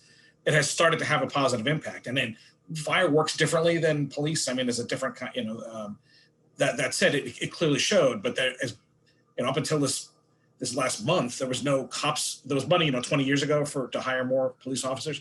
That's starting to come back again. So it's definitely worth a conversation this cycle as we go into the budget to say, hey, is it worth trying this and seeing what another, run the numbers? What would it, what would this cover? Would another officer to cut into this? And at the flip side is, what does it cost us in terms of benefits and pensions and all that, right? So you got to look at the whole package and the life of an employee. That said, Bill's been very creative in finding these things, and he came to me and said, hey, this looks great. I said, well, we only have a couple of weeks left of the fiscal year. We can't apply now. That said, I think we should start the conversation so that we can be ready for conversation and come back to you folks perhaps in the fall and say, look, and again, go to the advisory committee, kick it around and say, here's the economic analysis, here's the operational analysis. Because the other side of it is people get tired, right? I mean, people can only do, we have some people who are like machines. They'll do like every shift you give them. But it's not healthy to do that all the time. And, once in a while, and we had this a couple of years ago too, you have a very unusual situation. We have people out on leave for a while. And that put, so we always, the whole town kind of operates on the edge with staffing. You don't have really surplus staff. That all said, I think it's worth having that conversation this year is, are adding another officer or two, does it make sense operationally? And since the funding's there, let's take a look. And I definitely appreciate you guys, looking at that. It is, we've actually, we're smaller than when I started in 1995. We have less people. Things have changed dramatically. We've automated a lot of stuff, but there's a lot of moving parts now, and people are there, they're getting tired, you can tell. It seems like we do need to review this again in the fall and have this on another meeting because it's a really important discussion to have. So I like that we've brought this up tonight, and let's definitely continue it at a future meeting. Jack, your hand's up. Yeah, I was going to also address that overall situation. There's more bodies, you spread the load so you don't get the individual officers. You don't want an officer who's forced to work back to back or getting a lot of time on week after week after week. On the other hand, the officers do like that extra money. And you got to listen, you have to listen to the guys on the street. And I know Bill does a very good job of that. So we don't want our officers. And by the way, I'm very impressed with the quality of our officers. I think there's a whole difference when I speak to them. Congratulations, Bill. So I think we ought to be looking that. And the cost, of course, is if you add another officer, you add another benefit package and you increase the sum total of your retirees. And, as we've seen with Tim Davis's work on the PEB, post-employment costs, that doesn't go away, and it goes beyond the life cycle of one officer. So I think we need to take a serious look at this, and I'm in favor of it, doing whatever it is to get a good report. I think we're all in agreement about that. Thank you, Jack. Let's definitely continue this conversation. All right, Dawn. Let's finish with Dawn because we're transitioning then to Chief Quigley after. So Are there any other questions or concerns or follow-ups about Don's update? You have two more departments if you want to hear them. They're doing great. It'll be real quick. Yeah, go ahead. And just real quick before I move on there, the July 13th meeting, we're gonna plan on doing our year-end transfers then. So I'm gonna get you guys documentation as soon as I can before then. Perfect. And then also just as a heads up, with the ARPA money out there, we are gonna be looking at, Chris and I are gonna put together a listing of just proposed projects or initiatives that could be used with that funding to bring to the board that night also. Just as a start, you know, obviously nothing in stone, but between reading or going through a 150-page document of eligible uses and working with colleagues and other resources out there, I think we can come up with at least a head start. We did receive our first tranche of the money last week, $447,000. So we did get that in our coffers, and like I said, the 13th will come back and start talking about some recommendations and potential projects to start moving forward with. In relation to sewer, sewer and water both doing great. Again, they continue to have increased usage over the prior year. Sewer is based on water usage for all their user fees. They're at 117.7% of their budget collected. For sewer, mostly again, usage and also connection fees. When you look at, we budget 80,000, they've collected $342,000 of connection fees. So a lot of people hooking up to the sewer. And again, I did mention this, I believe in the last meeting, the grinder pump maintenance fee. At this point, I believe everybody has received the paperwork. All the releases have been sent out, so there will be no more bills going forward. And the reason why we have that surplus is because the Sewer Commission planned on ending this project much earlier in this fiscal year, but because it just didn't happen that way, we had 2 more quarters of billing. So that's why we have that there. Then on the expenditure side, you can see we are pretty close to hitting our budget. We're at 97.9%, 96% in our general expenses. I expect that to come pretty darn close to 100%. This is just kind of how the sewer budget operates. I do believe we took into account this year and past years of expenses and have built in a more of a conservative budget. I hope that's what I feel we worked on. So isn't alarming to me. I expected that. It's great to see where they're at on the revenue side. So I'll take any questions on the sewer right now before jumping into water if you have them. Diane, I saw your hand first. I just had a question generally, so maybe go through sewer and then I'll ask my question. It's about end of year transfers. Jack, your hand's still up. Did you have a sewer question or? No. Okay. All right, go ahead, Don. Water, 102% of the budget collected through May. Same thing, usage is at 109%. Again, higher volume of use this year compared to prior years. And same thing, connection fees are 340%. So we budget here 40,000, we've collected 136. That's really the biggest areas. And water liens added to taxes is essentially somewhat similar to what the tax liens and defers are. They're prior year tax bills that have been added, or prior year water bills that have been added to the tax rolls for billing purposes. So again, these are from prior years, which is why they're not budgeted. So essentially they're just an unbudgeted revenue that helps out with their ending fund balance, so retained earnings. On the expense side, we're at 88.7. Talking with Brenda in the group, or Brenda earlier today, who's their water person from Woodard. We're going to be pretty close to hitting that 100% mark there too. They're very conservative and usually have large turnbacks or larger turnbacks, but they've had a number of water main breaks this year, so their extraordinary maintenance has actually been tapped or really used this year compared to prior years, and just ongoing maintenance as well has been really targeted. So, but again, another great year. It looks like we're closing out, and I think we'll have good news on all 3 of these funds come June 30th. All right, thank you, Don. And I think we definitely need a broader, is there an echo? Sorry, it might be Jack. I'll mute you, Jack. I think that we need to have a broader discussion about water in general with the town after what happened this past week. I know a lot of residents are worried about that, but that is not your responsibility right now, Don. You're just giving us the update, but I just want to recognize that I know that a lot of residents in town want to have a water discussion very soon. All right, Diane and then Jean.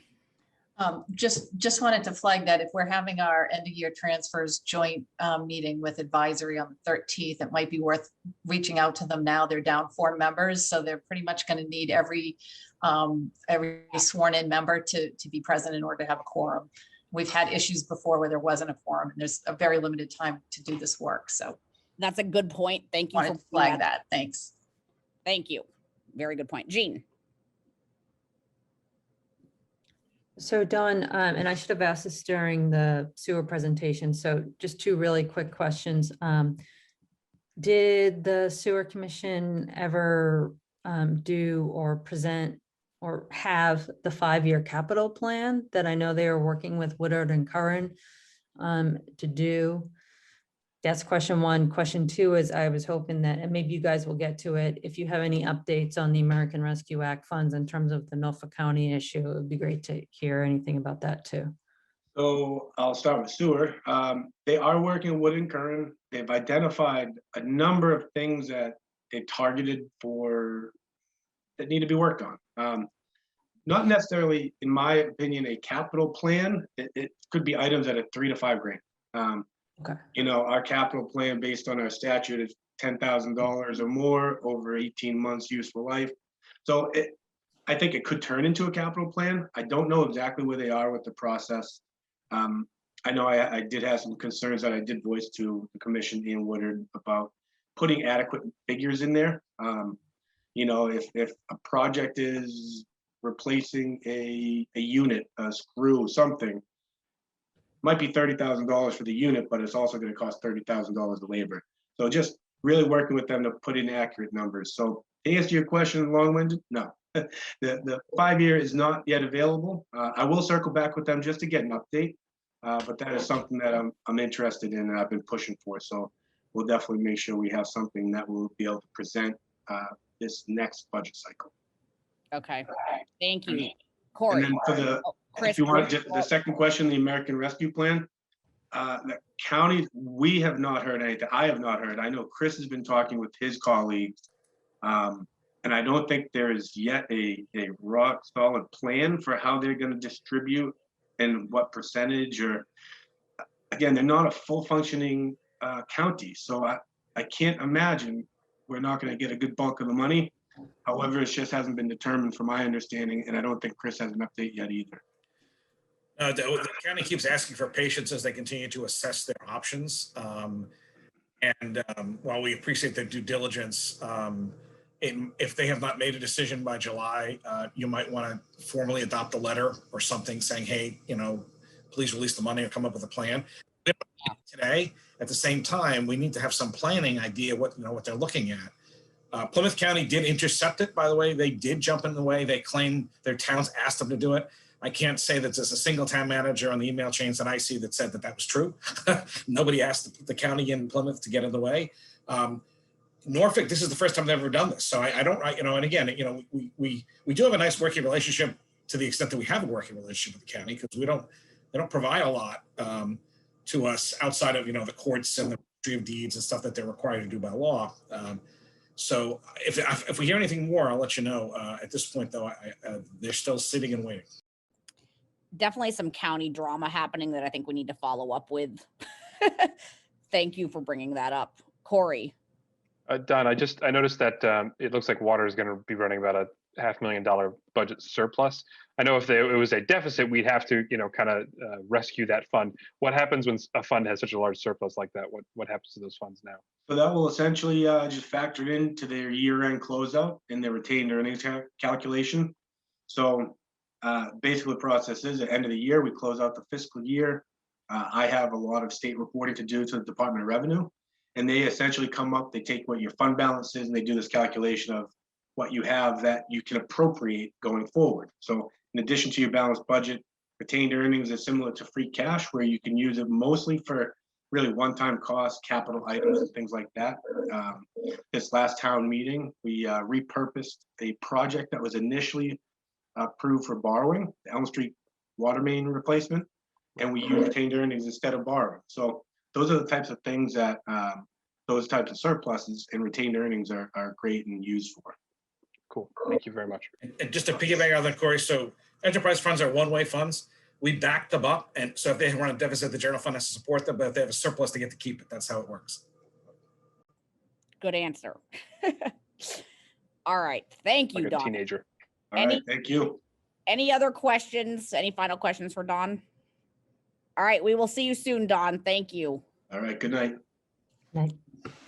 All right, moving on to our speed limit update. And I just want to give a special shout out to Chief Quigley. Chief Quigley, I feel that I was rude to you earlier and not giving you your due recognition for all of this past year. Seriously, Chief, your leadership on a number of issues, not just the pandemic, but everything else going on in the world as a police chief has been invaluable to our town. We are really lucky. We are lucky to have you as our chief. We are lucky to have you as in our community. And I'm just really grateful for all of your leadership that you've given us on a whole host of issues. So thank you again for everything you did the past year. Thank you. I wasn't, I'm not easily offended. I'm offended for you. So I blew it. I blew it earlier. And Glenn, I'm going to give you due update or a due recognition too, is at our employee recognition event. But seriously, Chief, we are so lucky to have both of you chiefs in town. But you know, it's the past year has just been so brutal, and we're grateful for everything you've done. All right, so on to the speed limits. Yes, give us an update. How's it going? All right, so I passed along to Justine and Chris I think it's just 5 slides, a little PowerPoint, and I sort of mapped things out for the board where we're looking to go. So if you guys could maybe put up those slides, and I broke this in because it's sort of, there's a lot of moving parts here. I broke this into phases. I thought that was really the easiest way to accomplish what we're trying to get done, because you know some things require funding and other things just require stuff just as simple as a vote. So this is the opening slide there, and I just put some goals out there, and you know safety is always our goal. But just to recap for people that are watching, there's 5 phases to this plan, and the first phase was for the select board to vote to reduce the, we could go right back to just to, stay at 1 for now. The phase 1 was just to have the select board vote to reduce the fundamental speed law in Cohasset. And that was accomplished back in February. Phase 2, was sort of where a lot of the work was being done. And we worked with DPW, the town manager's office, the fire chief engineering, the safety officer, develop a list of exceptions to the 25-mile-an-hour speed limit. We have that list that's incorporated within this this little presentation. And we also did some vendor research regarding radar signs, those solar radar signs that you see around town. And we have quotes on that. And that work was completed between March and June of this year. And phase 3 was notification to MassDOT, where we changed the fundamental speed law. We learned that we had to notify, even though it doesn't impact state roads, we had to notify MassDOT and to let them know we accepted that part of the law. That's been completed. So now we're at this is the work part. This is where we have a little work for you guys to consider. And this is where we're asking the board to look at, Chris, if you go to the next slide. We're looking at accepting this map that engineering did. The map is inlaid on this presentation with speed limits. And if you go to the very next slide, Chris, there's a list of streets that are going to be, I'm sorry, in the next slide down, slide 4, yeah. There's a list of roads that we want to accept as a 30-mile-an-hour speed limit as opposed to the fundamental 25-mile-an-hour limit that we did in February. So basically, I sort of, mapped it out, what we need for the board. And I think, you guys probably have my memo that I included. If you guys, have questions or want to kick this around or just, delve into phase 4, that's sort of where we are. But, we are at a point where, we need to either adopt or adjust this list. And that's some of the work that we need from the board tonight. Okay. Thank you for that, Chief. I know we're going to have questions. Corey, I see your hand first. Yeah, thank you for the work on that. I think I've actually heard from a lot of residents, North Main Street, Forest Ave, that, speed concerns. I do think that 30-mile-an-hour speed limit in those corridors is appropriate. I know that we've got some areas that are 35, which I think, or were 35, which I kind of found to be a little bit more inappropriate. So I like the map that you set out. Thank you for making it clear to understand. I think that's a great way forward. The only tweak I was going to notice, and this is the smallest of tweaks, is on parking way. That says 20. That should probably be like a 10, right? I mean, you've got the youth center right there. You've got the hotel there.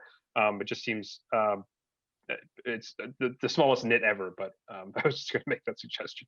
So yeah, and to be honest, I thought the same exact thing.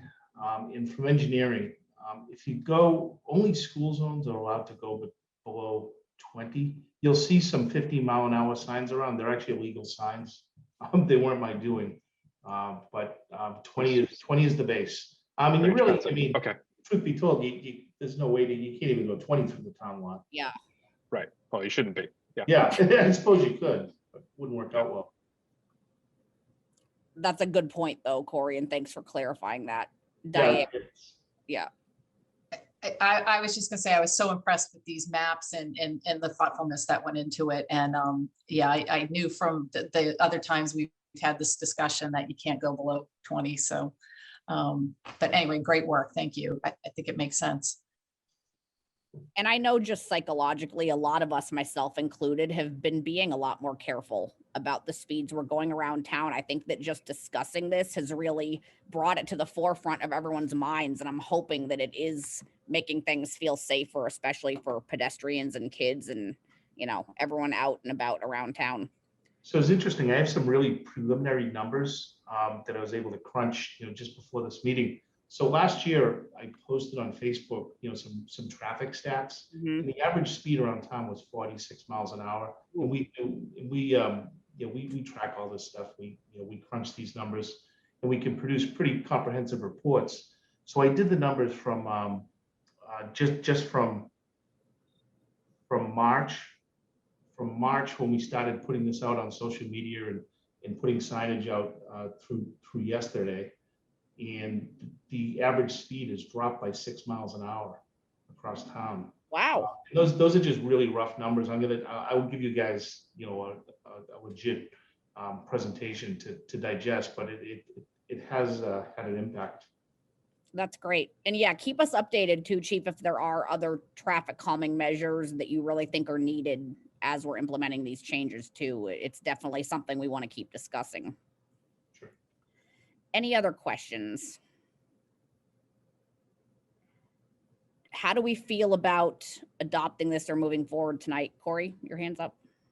Yeah, it was going to be my procedural question. I mean, should we just vote to adopt the overlay map as presented, and then we can, I know in our packet were some other traffic calming measures. I didn't know if Chief wanted to talk about those tonight, or you wanted to, Madam Chair, put those on another date. I was looking at, I'll request that the select board amend the Cohasset traffic rules and regulations to reflect that the streets noted in attachment A in the memo. You guys will have that. That'll have to be filed with the town clerk, be accepted from the 25-mile-an-hour townwide fundamental speed law, and accept the GIS map, which is labeled attachment B, as a true and accurate reflection of the speed limits in Cohasset as outlined in attachment A, or take any action there too. So that's sort of your motion. So moved. Is that appropriate? Okay. That's perfect. I did it in a recount. We're gonna say Corey just made that motion, and I'm gonna ask for a second. Second with a question.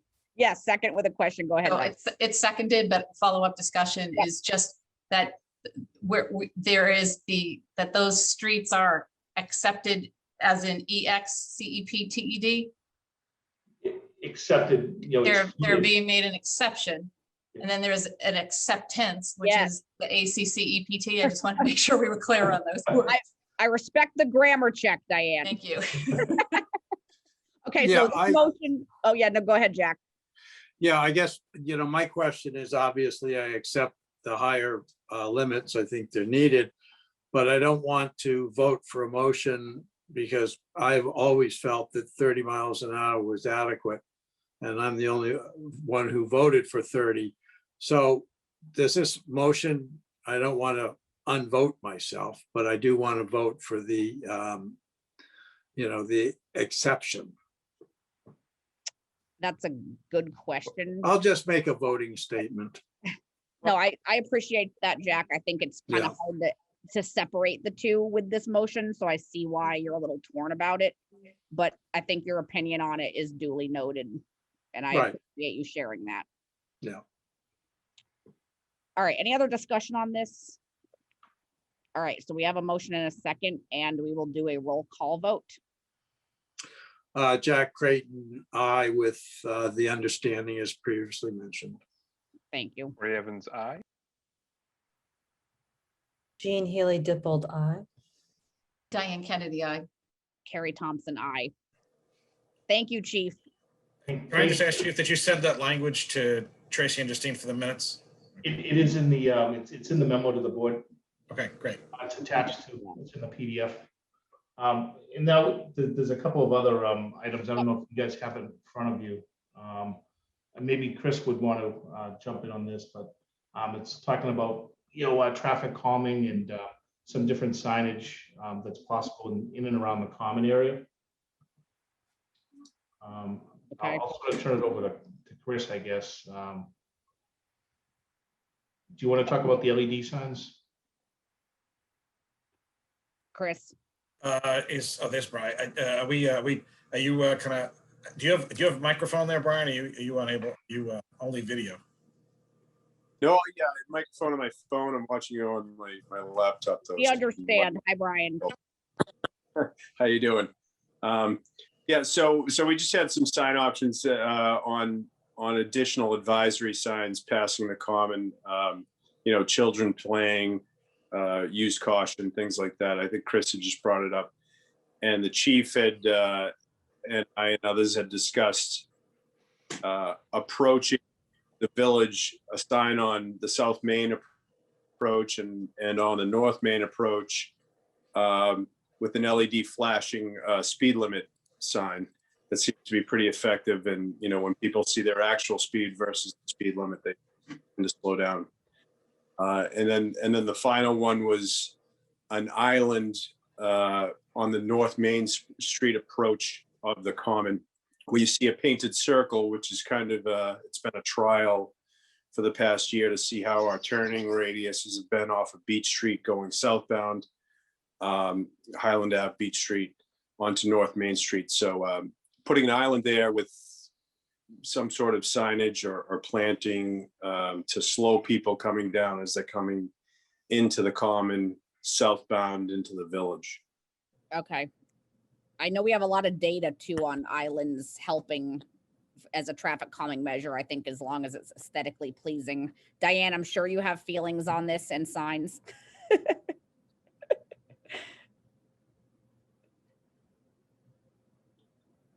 Sorry, are you calling on me? Because my yes, your hands up. That was me calling on you. Okay, great. No, just a couple of comments. One is on the children playing signs, and I wonder if there's, because it's not so much that they're playing. I don't, it's a village district where kids are crossing to go to school in the nursery school. The common's a little different. I just wonder if there's something else that might be more, because when you're driving through the retail district and you see a children's playing sign, it's a little incongruous, and I just don't know if there's another standard sign that might be more effective. Chief. So we've gone a little bit off the rails here. So in part of that last phase that we voted, there's a couple of subsections that I'm looking, they're actually recommendations, and I'm looking for the board to authorize some purchases. So the first one I could read, it's authorize the purchase and installation of LED radar warning signs at the following locations. The first one is the northbound lane of South Main Street near the Cohasset Historical Society. So if you're coming from Situate on South Main, as you get to the Historical Society, we want to erect a LED radar sign that says 20 miles an hour, 20 mile an hour safety zone with the LED speed readout. We'd like the board's authorization to install one of those. We have a price on those. They're about, depending on what features we get, they're anywhere between $4,200 and $4,800 per unit installed. In a second one on the other end of the village could be the southbound lane of North Main Street by Highland Ave. So when you're coming from Hingham into the village, where that island is spray painted in the road, there'd be one there, as you're entering the village district. And one of the possibilities to go along with these signs is a sign like, this is just a rendering, a concept drawing that I asked one of the local vendors to do. But a sign like this, sort of in the middle of the road with a small island warning people, that you're entering, Cohasset Village, and it's, take it easy, or it's a traffic calming area, or, safety zone. The world is our oyster. We can write whatever we want on it, but something like this, because we've found, there's a ton of studies I've read over the past couple of years. And really, the only thing that stops, slows people down is something in the road, whether it's a speed hump or a speed dip or, an LED sign. There has to be something that's attention getting. And just regular, standard, street signs, they end up blending into the background. And, I think, it's something the board should consider. The LED signs are, something we're really, looking forward to getting authorization to purchase.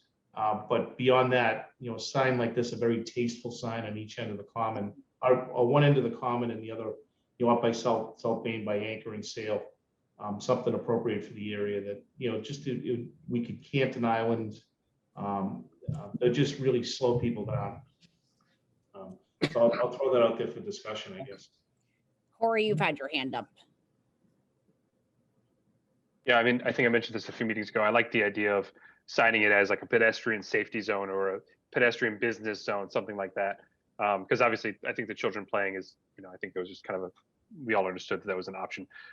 So something in the middle, it may be a good opportunity to do some sort of like public, like, hey, what kind of tagline do we want to have here? I don't know if Cohasset has something that would really do well. I like the idea. My thought on the LED signs is a little twofold. One, I do wonder if we should,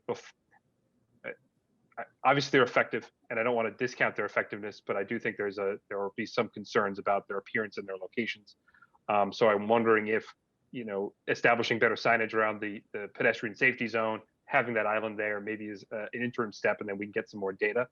And then as I'm thinking about this, having one in front of the Historical Society, that's a blind hill coming down there. So if you're coming, southbound on North Main Street and you're going down the Common, you kind of have a better visual. We need people to slow down as they pass that island and as they go up the hill. But coming northbound, there's really no opportunity for that. So there, it is a blind hill and you're entering right into basically what's a crosswalk there. So I am a little more comfortable with putting an LED sign going northbound on into town because of that situation. But I'm a little bit hesitant to do the one going southbound through the Common at this point. Yeah, fair enough.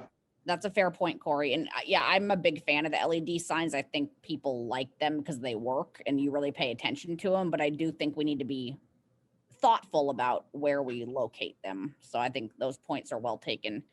Jean. It strikes me the Historic Society will probably want something that looks historic on its terrain, just because. Yeah. We get flip numbers. Yeah. I think that's likely going to be feedback. And I take Corey's point. Obviously, I live right there, and I see lots of stuff every day. So, yeah, I think even though the LED signs are probably more effective in terms of the entrances to the village, I think aesthetics is going to be important, you know, in that regard. But I do wonder if there's a, you know, I don't know if there's another option somehow to address that. No, both of these things are important. We obviously want to maintain the aesthetics here and also keep safety as our first priority. So I think this is a very good debate to be having. Jack. You know, one of the things that I found is the language of intensive enforcement area. Yeah. It's hard to get that onto a sign, but I think that really kind of says the message in a way that's consistent with Cohasset. And I think people will understand that because they understand what that means, because that means they're entering an area like our village, where people are walking across the street from shop to shop.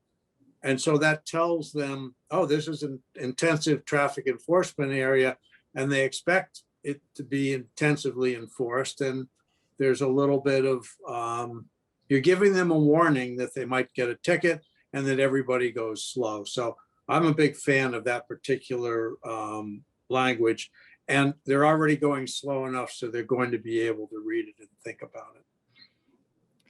That's one idea. Go ahead, Chief. I'm sorry. And just one of the things with placement of any of these signs, some of it, you know, we can't tell you it's going to go on, you know, pole number 22 or right in front of the Historical Society.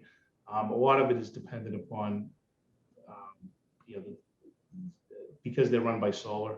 So the tree canopy and things like that, where the sun is, you know, for most of the day. So a lot of it's going to be, you know, sort of a game day decision on where they're actually placed. We sort of give you an area. That was another question I had about the LED ones. It does seem like there are a couple areas in town that would benefit from having one occasionally, you know, maybe on Forest, maybe somewhere on Jerusalem. My question was, you know, is it possible to maybe move it around a little and kind of spice things up? Just in terms of those locations where we know speeding's happening, like Forest, like Jerusalem, like downtown. I don't know if that complicates things, but I did want to bring it up. Yeah, there are portable ones that can sort of be temporarily mounted to telephone poles. Okay, that's what I wasn't sure about. But it's they're run by battery, and there's a lot of you know, putting it up and taking it down type stuff that I guess I'm not sure who'd be responsible for that. So they sort of, you know, they could, we do have like our signboards, we order them now with the feature, you know, the radar boards as well, but they're tough to place, quite frankly, around town. There's not a lot of real estate where we can, because we have to chain it down too, and I'll come back and find it gone. To the final insult.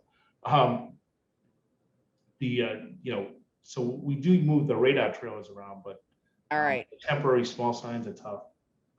Diane?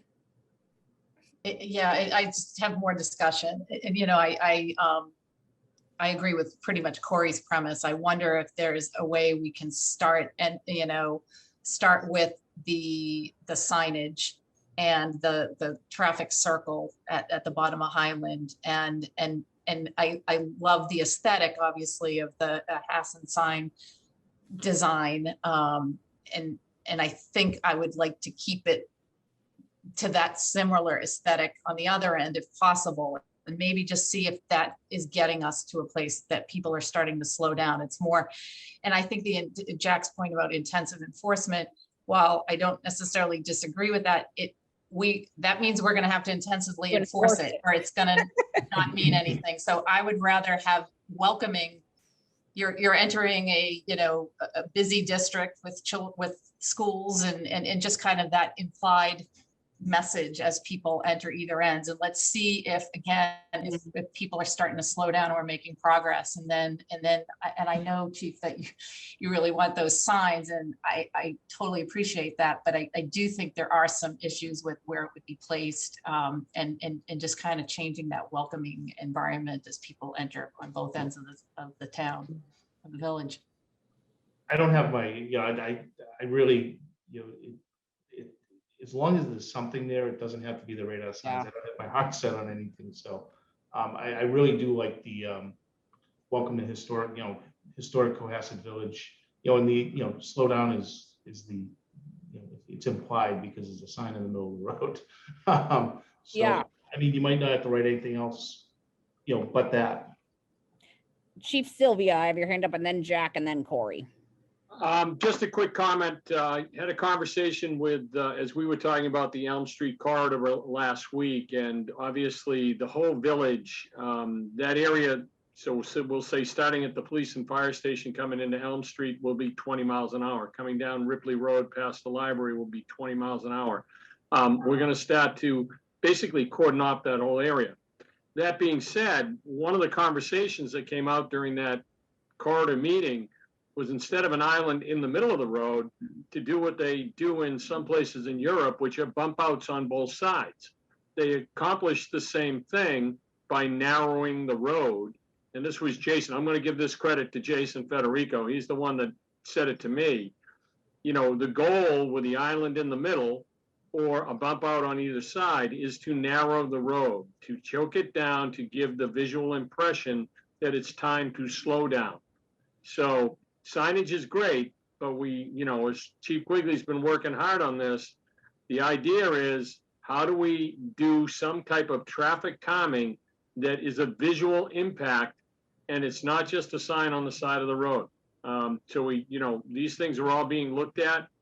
And I'm sure through Brian and Chief Quigley and Jason, I'm just an observer on this, but I completely agree with them that we just need to slow down the traffic in the village. I spend a lot of mornings in the village watching people scream by certain places that I might be in large trucks. And it's one of those situations that the education piece is a good piece, but we also need to do some other things.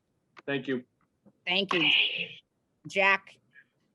No, I have been, and I'm trying to remember where it was, and actually I've seen it in a number of places around the country, where they clearly indicate to you when you're getting into an area like our village, that it is, whether it's intensive enforcement area or intensive slow traffic area, and maybe there's some chevrons on this street, I don't quite recall.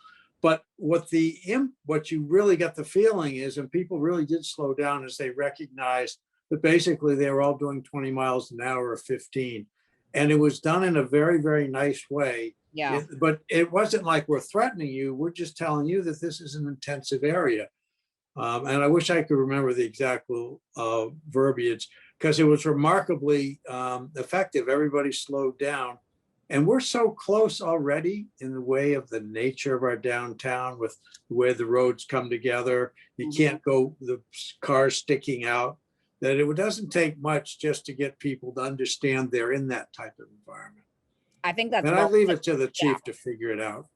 I think that's a good point, Jack, and maybe we can somehow find what the verbiage is that these other towns use. But I agree with you. I think that we don't want to imply way more enforcement, because that's going to make Chief Quigley's job way harder and not necessarily what we want, but we really psychologically want these signs to make people stop and think. So I think that's a really good point. Corey. So I keep it brief. This is a great discussion, and I think we'll just need to continue. Yeah. I would just say, if possible, for Chief Quigley, could you get us a little more detail on the radar signs? Obviously, I don't think you're talking about ones that have the flashing lights or whatever. They're probably just like the ones that are already at school. But if you could just give us a little more particular on that, and then take this input and maybe repackage it, especially with, if there's an opportunity on South Main Street going north for that kind of bump out, that's great. Just rethink this a little bit more with this input. Is that a good way forward? So, I mean, I think it sounds to me like the consensus is no on the radar signs on Main Street. But one of the other places we're looking for is Forest Ave, one by Heather Drive and the other by Surrey. So maybe the board will consider that. Yeah, I would not have a problem with that. Chief Sylvia, your hand was still up. Didn't mean to, but while I have the opportunity, being a resident of Forest Ave, anything you can do to slow the traffic on Forest Ave is a good thing. We all seem to be nodding about that, non-verbally at least. All right, Diane, and then maybe we can make some motions on a few of these areas for you. I think the chief has already answered this question, but if we put 2 on Forest Ave, which I completely agree with, are they at all movable or are they installed permanently? That was my other question too. It's the same thing about them being movable because it would be. They're not movable. Ugh, okay. Make sure we get the instructions not in French. Exactly. Sawyer Street. It Wow. literally was in French and they couldn't No turn it off. way. It was flashing into Paul Schubert's house. Yeah. Yeah, none of us disagree that Forest is a situation. So it sounds like we have some consensus on a couple different things right now, but maybe not everything. So Forest Ave, we're just looking for, again, I don't know if it's authorization, I don't know if it's a vote that's required, but I guess Chris would know to find and to fund this. And so Money. Yeah, we were looking for just consensus. I mean, we don't want to start, these are not cheap. They are effective. So if the consensus is to put it on Forest, we'll put them on Forest. Again, the most logical locations. Yeah. And then we'll go back and we'll circle back and I don't know that they have, yield colonial flashing signs, but we'll do the best we can to find something that's more appropriate. And again, Brian and I were looking at we had a group meeting in here a couple of weeks ago, and we were looking at a lot of variations of the signs, and some of them are really, go slow children. And it's like, these are not working, these are right. So we were trying to find more creative ones. Now, kids play on the Common all the time. I think people have to remember that a ball could come off the Common and end up on Main Street. It happens. And so at the same time, you want to have I understand the look. So if there's a consensus, and again, unless somebody says no, then we'll work on the Forest Ave now. We'll go with that. And then Bill see what else we can bring back for you folks to look at in terms of alternatives. And there are, we'll see if there's another way of doing signs that are visual for the business district and for the county. It does feel like there's a consensus for that, Chris. That sounds good. Diane and Corey. Yes. Okay. Yep. I was just going to say, I think we had consensus over the signs. Yeah. For the And there's one more. I know that Chief Sylvia wants to bring up another. Is that Chief Quigley? Is I think that was the last one on your list. Well, there's one. There's actually two other real quick things. Carriage House and Community Center requested school zone signs along the Common on that section of between North Main and Depot Court to post that school zone. 20 mile an hour school zone. I don't know if there's consensus on those types of signs along Main Street. You would think that would also help signal for people to slow down going into the village too. So some of these might be having a better effect than we even realize. What we're trying to do is, when we're trying to place these on poles, we're taking away a sign and putting up a sign. So we're trying to have a net zero effect on visual. Does it seem like we have consensus on that? Yeah, thumbs up, nod, okay. And the last one was authorized consensus on purchase and placement of pedestrian crossing signs in the crosswalks throughout the Common. There's one in the Common now, but probably purchase 5 or 6 more and place those out at the crosswalks. They're like sandwich board style signs. They're usually high glow. Just again, consensus on purchase and placement of those. I think that's great too. And that sort of serves to squeeze traffic as well. Okay. One last piece I know that Chief Sylvia would like at least to start the conversation about. And Chief, I'll put up the pictures if you want to narrate. Yeah, you can throw the pictures up, Chris, real quick. So we were talking about crosswalks and we were talking about safety. And in all of our neighboring communities, instead of just having 2 white lines across the street that visually don't jump out, they've done something with color. These photos that Chris is showing you are in Hingham Village. So the entire downtown Hingham area, all the crosswalks are brick red with white outlines. What I'm asking, or what I'd request of the board, is that the board, as you are wandering around in the neighboring towns and around Cohasset, take a look at these. I think that the optics of the color makes them pop. And I look at things like, as I come down North Main Street, the crosswalk in front of the Little League field is nothing more than a couple of white stripes that bisect the road. I don't know that people pay attention. And that's why we collectively, as the safety group, we started looking at this, and maybe there was certain, we're not talking about every crosswalk in town, we were talking about certain crosswalks, and they might be at the library, at, out on Sawyer Street near the rec, folks, downtown near the Common, those type of areas that we take a look at it, and there are multiple options. A lot of communities will use school colors. As Kerry mentioned at the top, they did pride crosswalks at the schools, whatever the case may be. At the same time, we've asked Brian to see if we can get a price on what it costs to paint a crosswalk.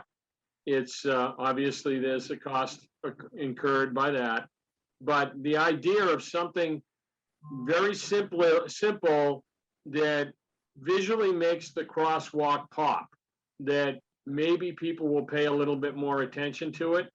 And I know that, down in the village, the one that sits in front of, in between Bia and the bank gets run over on a regular basis. So, they're helpful, but I think there are other things that we can also do. So we're not looking, what we're looking is for some input from the board.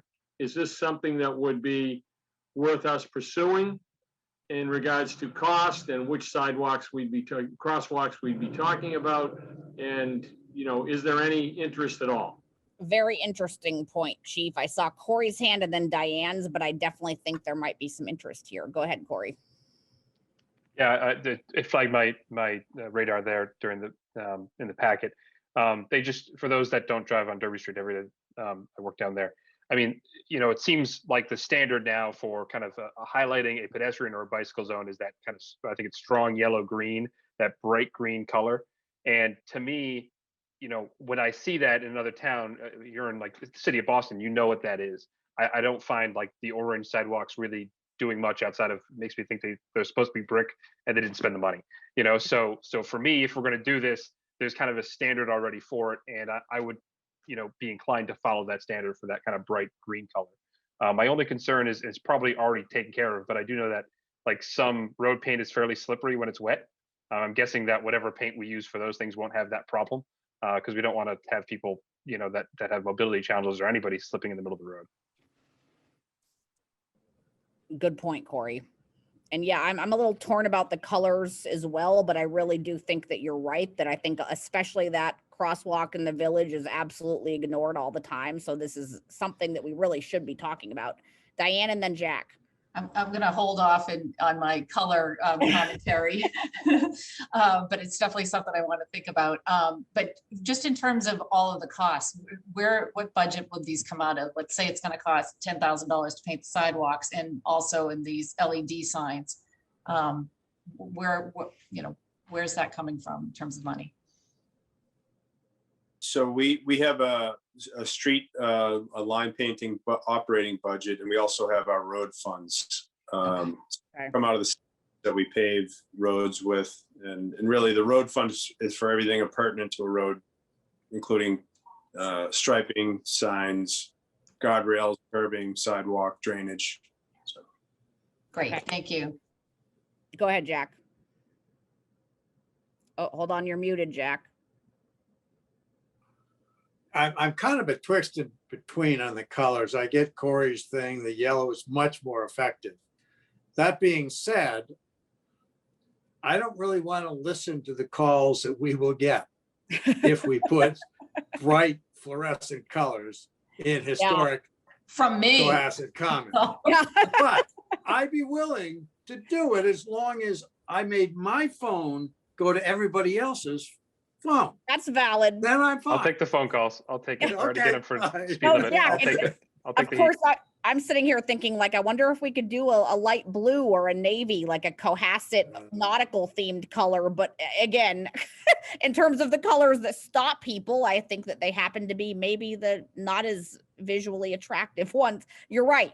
There's going to be a lot of A lot of. I will say to Chief Sylvia's point that the ones I've seen in Hingham, I think are tasteful, and I think they do because of their bulk and because people aren't going at a large rate of speed.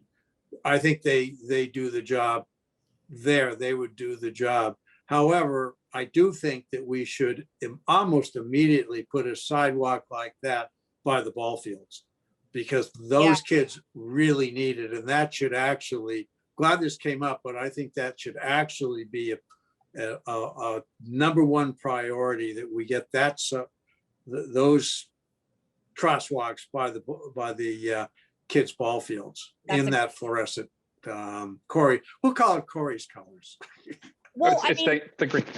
Are we sure that repainting them white or using more white doesn't work? I feel like people don't have problems with white paint as That much. might work. I don't know. I But think solid. I maybe thinking about, I think we all need to actually go out and do some research and pay attention to crosswalks we're seeing in other towns and in Boston, and just really paying attention to this, because I think I need to make myself more aware of all the options. But maybe we should reconsider even just repainting in white too, just because I feel like that's less controversial. Jean, what do you think? Well, it strikes me that at least in the village, people don't even know their crosswalks. Yeah. So anything would be an improvement at this point, even a muted version of what they should be. And so it strikes me at this point, maybe we can all just, take a little time to do some exploration and then revisit this soon. But to Jack's point, I do think that a crosswalk at that area near the baseball field is a good one, a critical known issue. Let's just knock that one out. Although, to the extent we want all of them to be consistent, that would be the argument for waiting, I suppose. I know, and I have seen some crosswalks on the Cape that, and again, people are gonna be mad for me even suggesting this, that almost are like a slow type speed bump, but are the size of a crosswalk, but they go up a little bit and they're raised. And I know that we would get a lot of calls that Jack was talking about for that too, but I have seen some towns on the Cape doing that. Chief Quigley, I saw your hand and then Chris's.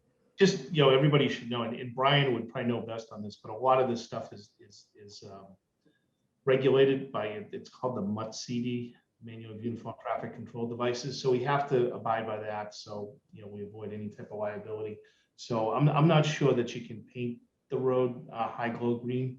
I think that's reserved for signs. I'm not even sure these red or any colored crosswalks. And I think the main thing for a crosswalk, you have to have those white reflective edges, the outside white lines. That's the, you have to have that. And what you paint in between, I think there's some regulations. Again, Brian could probably speak. He's an engineer. He'd probably know better, but it's not a free for all, just so. Yeah. Let's look into this more. And I feel badly, this discussion has gone way longer than I anticipated, but I also think it's really important. Yeah, I just want to quickly follow up. So yeah, the reflective that the chief was saying we probably couldn't do in there, but I think the more muted colors we could do. And just on the speed bump thing, that is it's a liability for plows, and it's a liability for vehicles who generally aren't paying attention. They put them in next to Stop and Shop, and they took them out, a couple of years later because they were launching people. And the plows didn't do too well through there. So I just wanted to mention that. Good to know. I didn't want people mad about that anyway, so I'm glad you shot that down. Let's see. Just gonna add in, Carrie, we could try a couple of experiments. I mean, I know not wild ones. Yeah. And there's also there's also the old favorite, which is something that's a little more here. What I showed before is it's like this, where you just add more striping in the middle, right? So at least it pops it a little bit. We could try a couple of, within Brian's guys aren't painters per se on this stuff, but we could try a couple of these things. And again, the Little League field being one place, maybe down by Rocky Beach, another place where people are crossing, and you want to have that visual, and we'll see how it looks. And you can all, we're not going to start painting them, I don't think, bright green or bright, rainbow colors, but we'll try something that fits within the guidelines. And then if there's something that works and we can work we can put them in. Again, I don't know if every crosswalk in town needs to necessarily be popped that way, but they're used a lot. And particularly in areas by the library, by the Little League field, down by Rocky Beach, where people do cross. Anything we could do to make things safer. So maybe we could we'll circle back. This group of us at the meeting. Okay. And maybe we might experiment and track the ones with the stripes are fairly easy to do. So we might be able to try those and see how those work. And I agree. Let's definitely circle back on adding that one by the ball fields. I think, like Gene and Jack said, that's also a critical area. I think there is a crosswalk there. That is the issue, Corey. There is a crosswalk there, but nobody even notices it's there. That's what that's where I'm. Exactly the point. Yeah. Right. So yeah, what should we do there? So and that might be, excuse me, Carrie, that might be the one you want to use as your prototype. You do something there and see how it works, and then go from there. I agree. I feel like we have consensus on that. But I don't know if we're ready to make any bigger decisions about colors until you guys do some more research on this. But this is obviously an important issue and we all have a lot of feelings on it. So maybe we can come back to this in a very soon meeting we have coming up. All right, Chief Quigley and Jack, you both have your hands up. Are you okay with moving? No, on? I'm fine. Okay. All right. Great discussion. I don't think we need any official motion, do we, Chris? We've gotten our marching orders on the All right. Forest Ave, and we'll experiment again. We'll look a little bit more into getting something for that Little League field as soon as we can. Perfect. All right, and thank you, Chief Quigley and Chief Sylvia, for that. All right, sorry that took so long in the agenda. We're behind, but maybe we can catch up. But our next agenda item is very important, and I know we have Chris and Miriam here for our Select Board Goals Update Report. Hi, Miriam. She's joining us. Her system is turning on. Are you going to be are you going to run the PowerPoint, Justine? Can you do that? Yep. Okay. Or do you want me to do it? I'll be happy to run it if you make me able Justine, yeah, Justine has to give you that power. I don't have. All right, we're giving you that power, Miriam. All righty.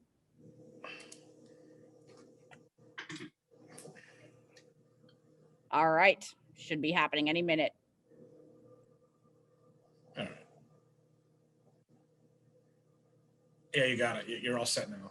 Okay. All right. All right. So it's time once again to look at the end of the year. All right. Can you see the presentation? Probably not. Not yet. All right. Hold on. Okay. There we go. All right. So once again, it's time to review what we've done in the past year. And just as a review, I'll begin. We had 3 goals. The select board had 3 goals, and I'll report on the first one, and then Chris will take over after that. So goal 1 was community health. And the longer actual goal was the select board will take concrete steps to create and foster policies and practices that foster all facets of a healthy community. And this involves a great number of areas of the town, including public health, affordable housing, economic vitality, response to addiction, mental health and substance abuse issues, community engagement, inclusion and diversity, and open and accessible government. So I'm going to go briefly through it. I'll try to answer whatever questions that you might have. So the short-term public health goal was to increase vaccination rates, and this was for the flu. Initially, we had 3 flu clinics, 2 were drive-throughs and 1 in person. They were very successful. We had, they also created the skill set, if you will, preparing us for the COVID vaccination events. And we distributed 430 doses of flu vaccines. 150 were high doses, and then 280 were regular.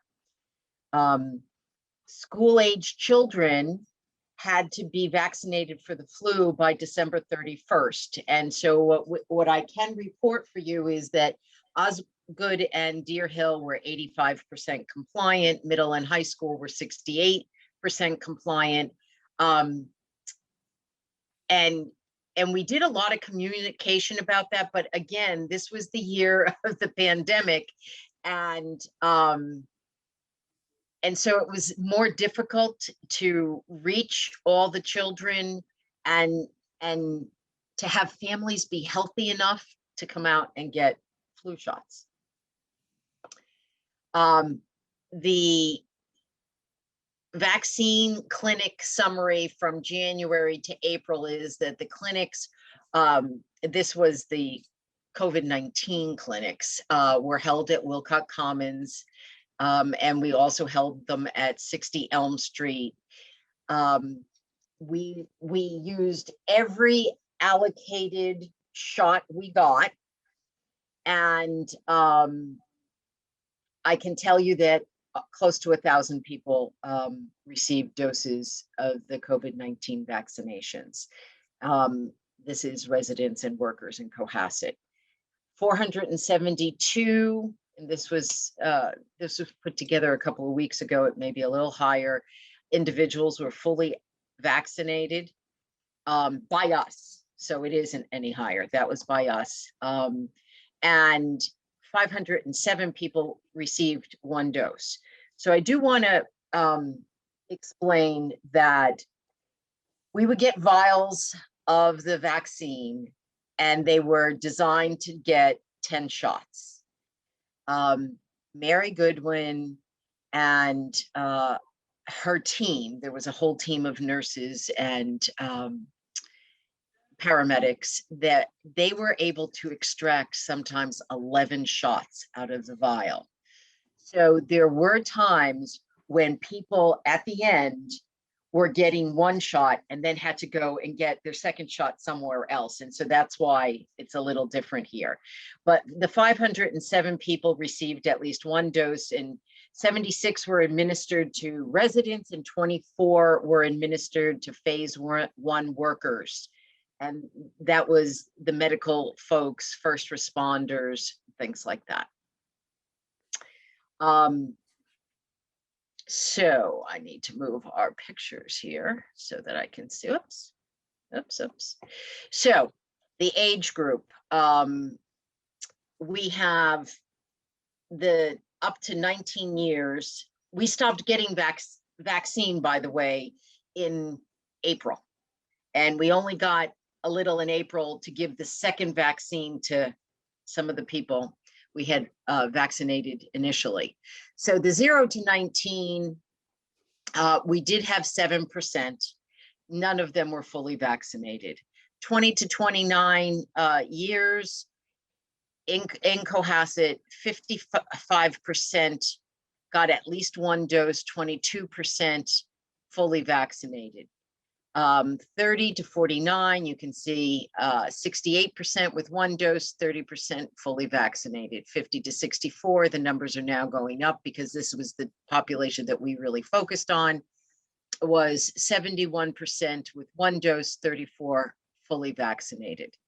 Now the next 2 lines, we had vaccine flowing in freely, 100 shots at a whack, but we had enough vaccinations to do the 65 and older crowd. So 65 to 74 years, 100% got at least 1 shot, 91% got fully vaccinated, and then 75 and plus, 85% got 1 dose, 74 fully vaccinated, for the total town to be 56% with at least 1 dose.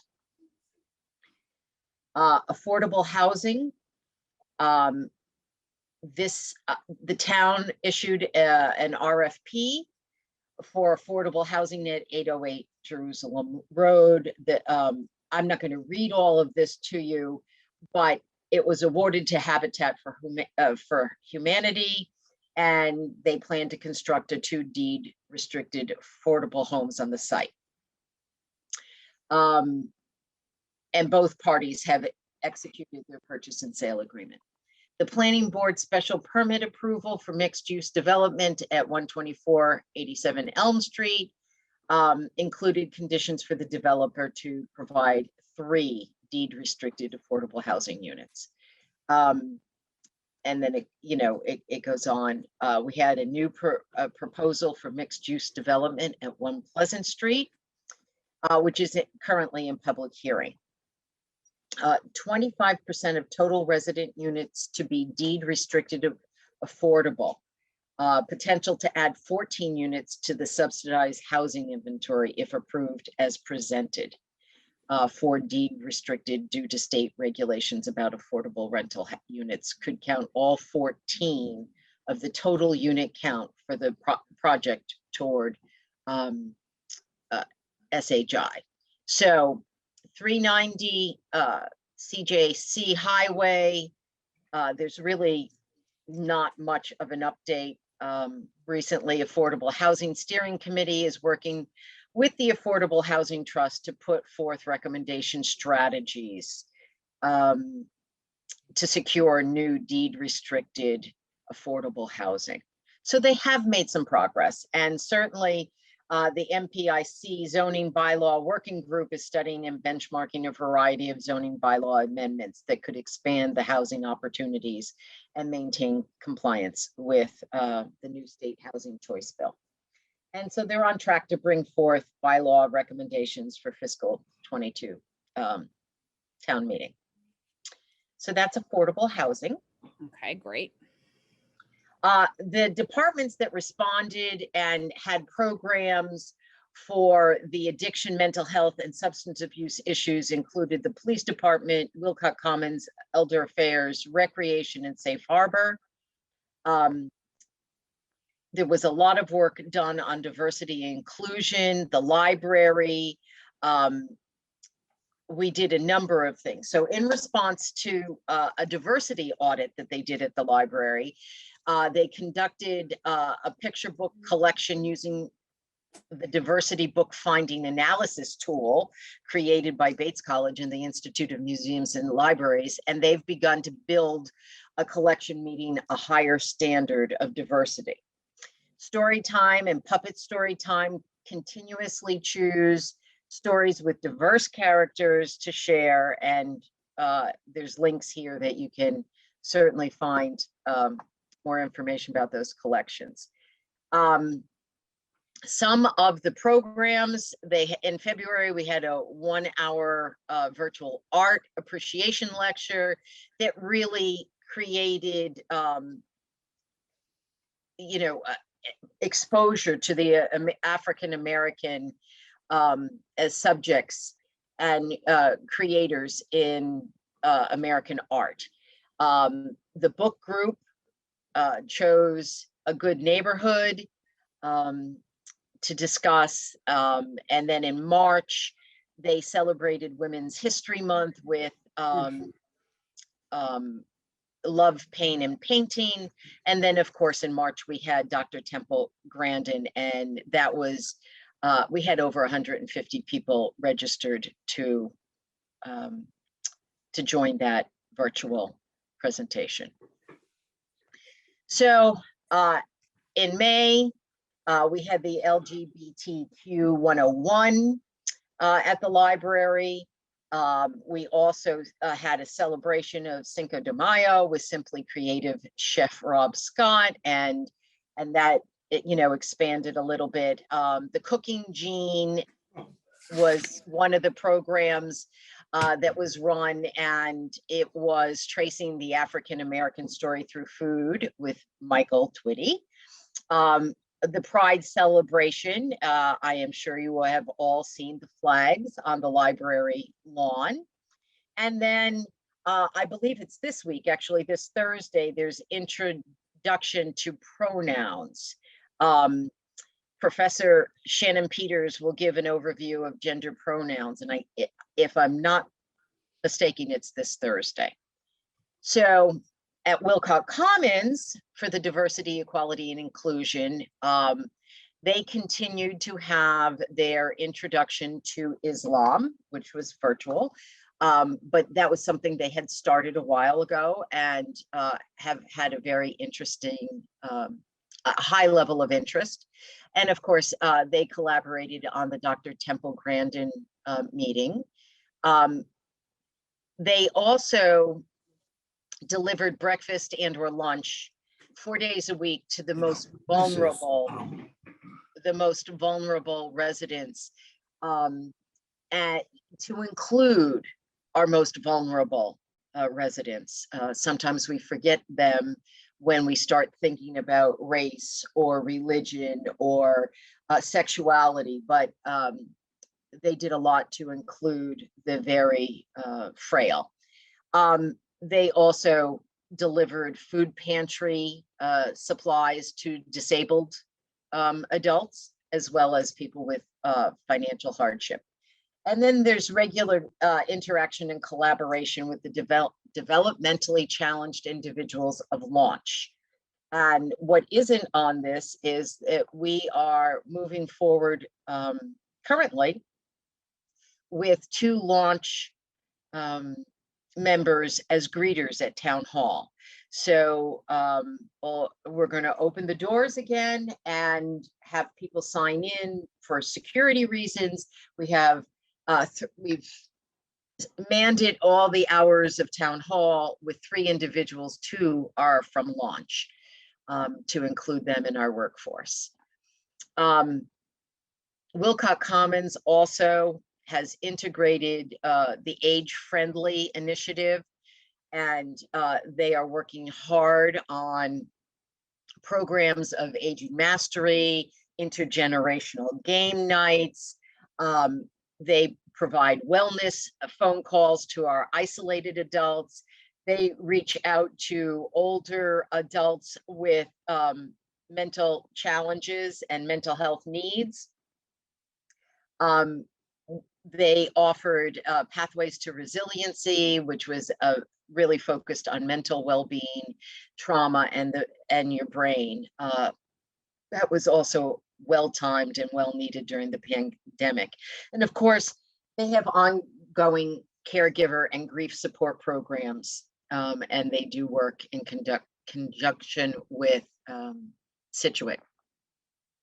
So some of the other things that we did were really spearheaded by Safe Harbor, and Safe Harbor partnered with Earth Day Committee for substance-related litter cleanup.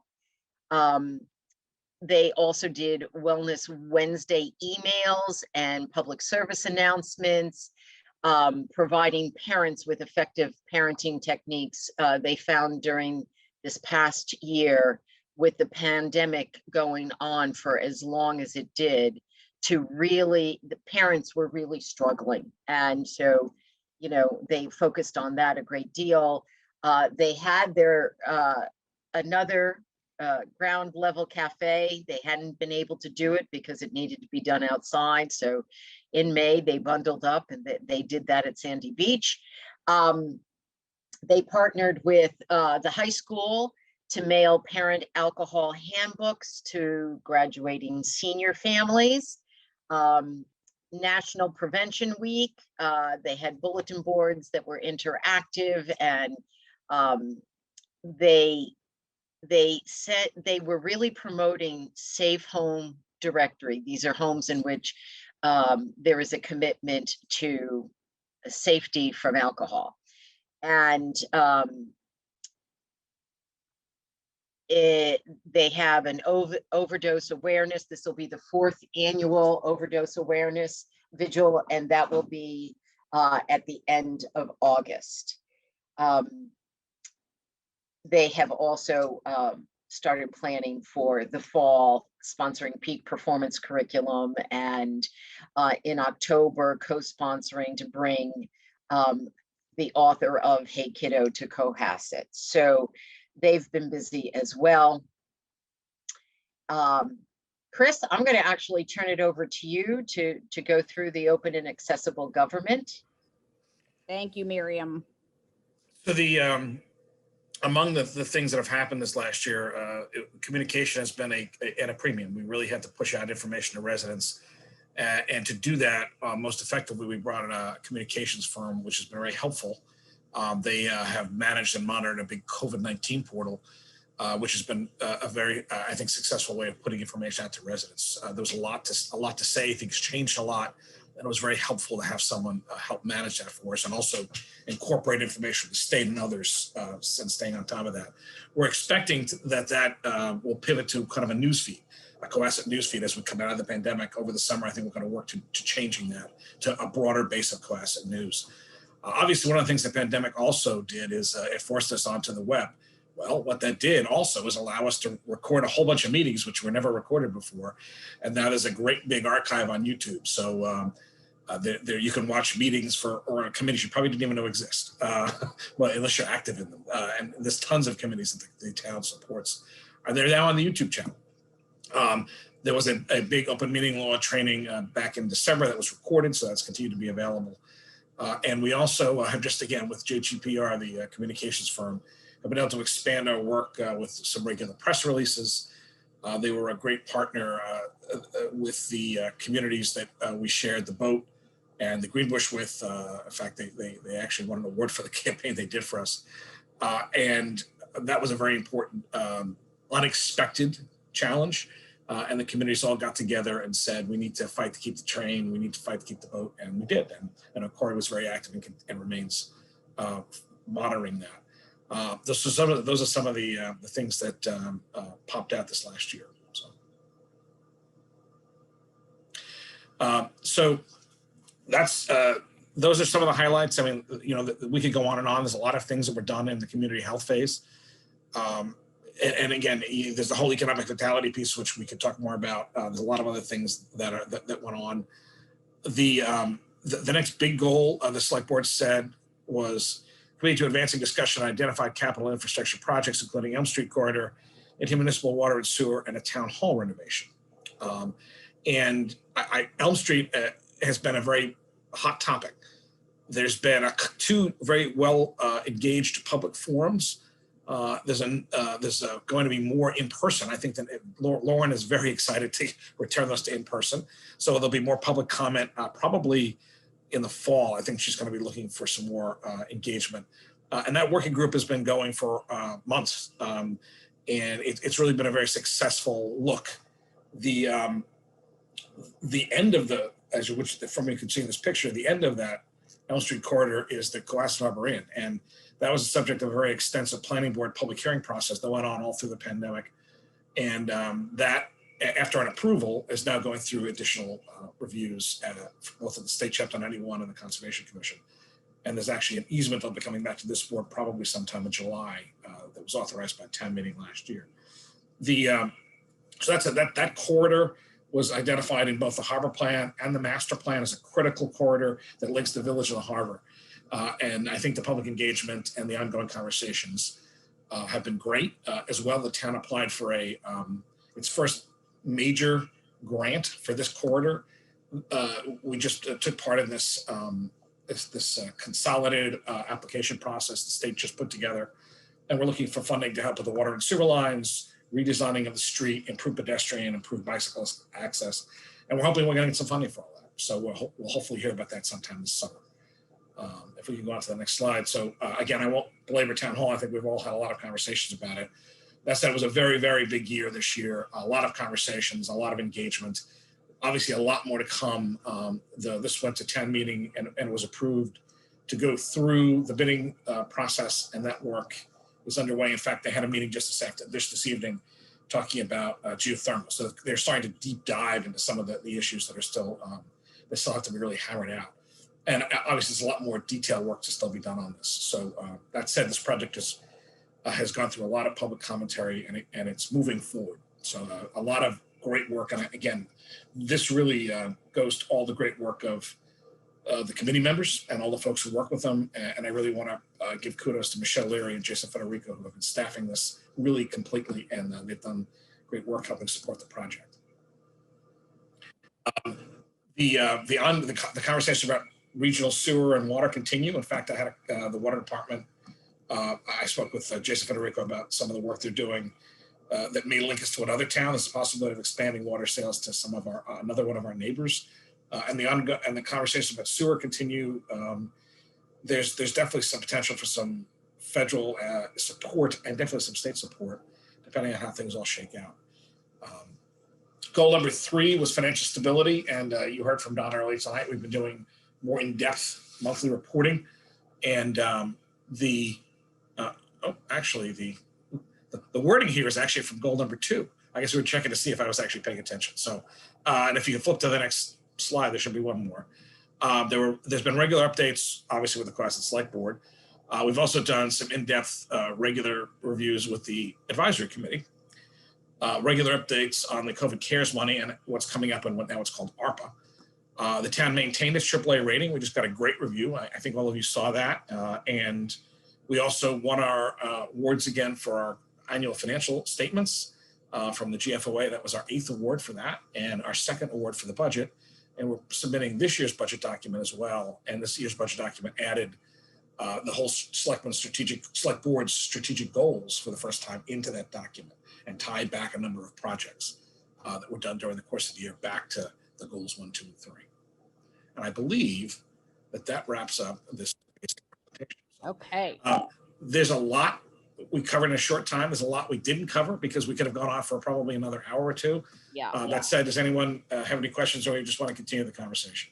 So that is a lot of very important information. And before I ask if there are any questions, I just want to remind the board and the public that we will be doing our goal setting meeting on July 20th for upcoming goals. So we really need to reflect on, I think, these past ones as we're setting our future goals for the year.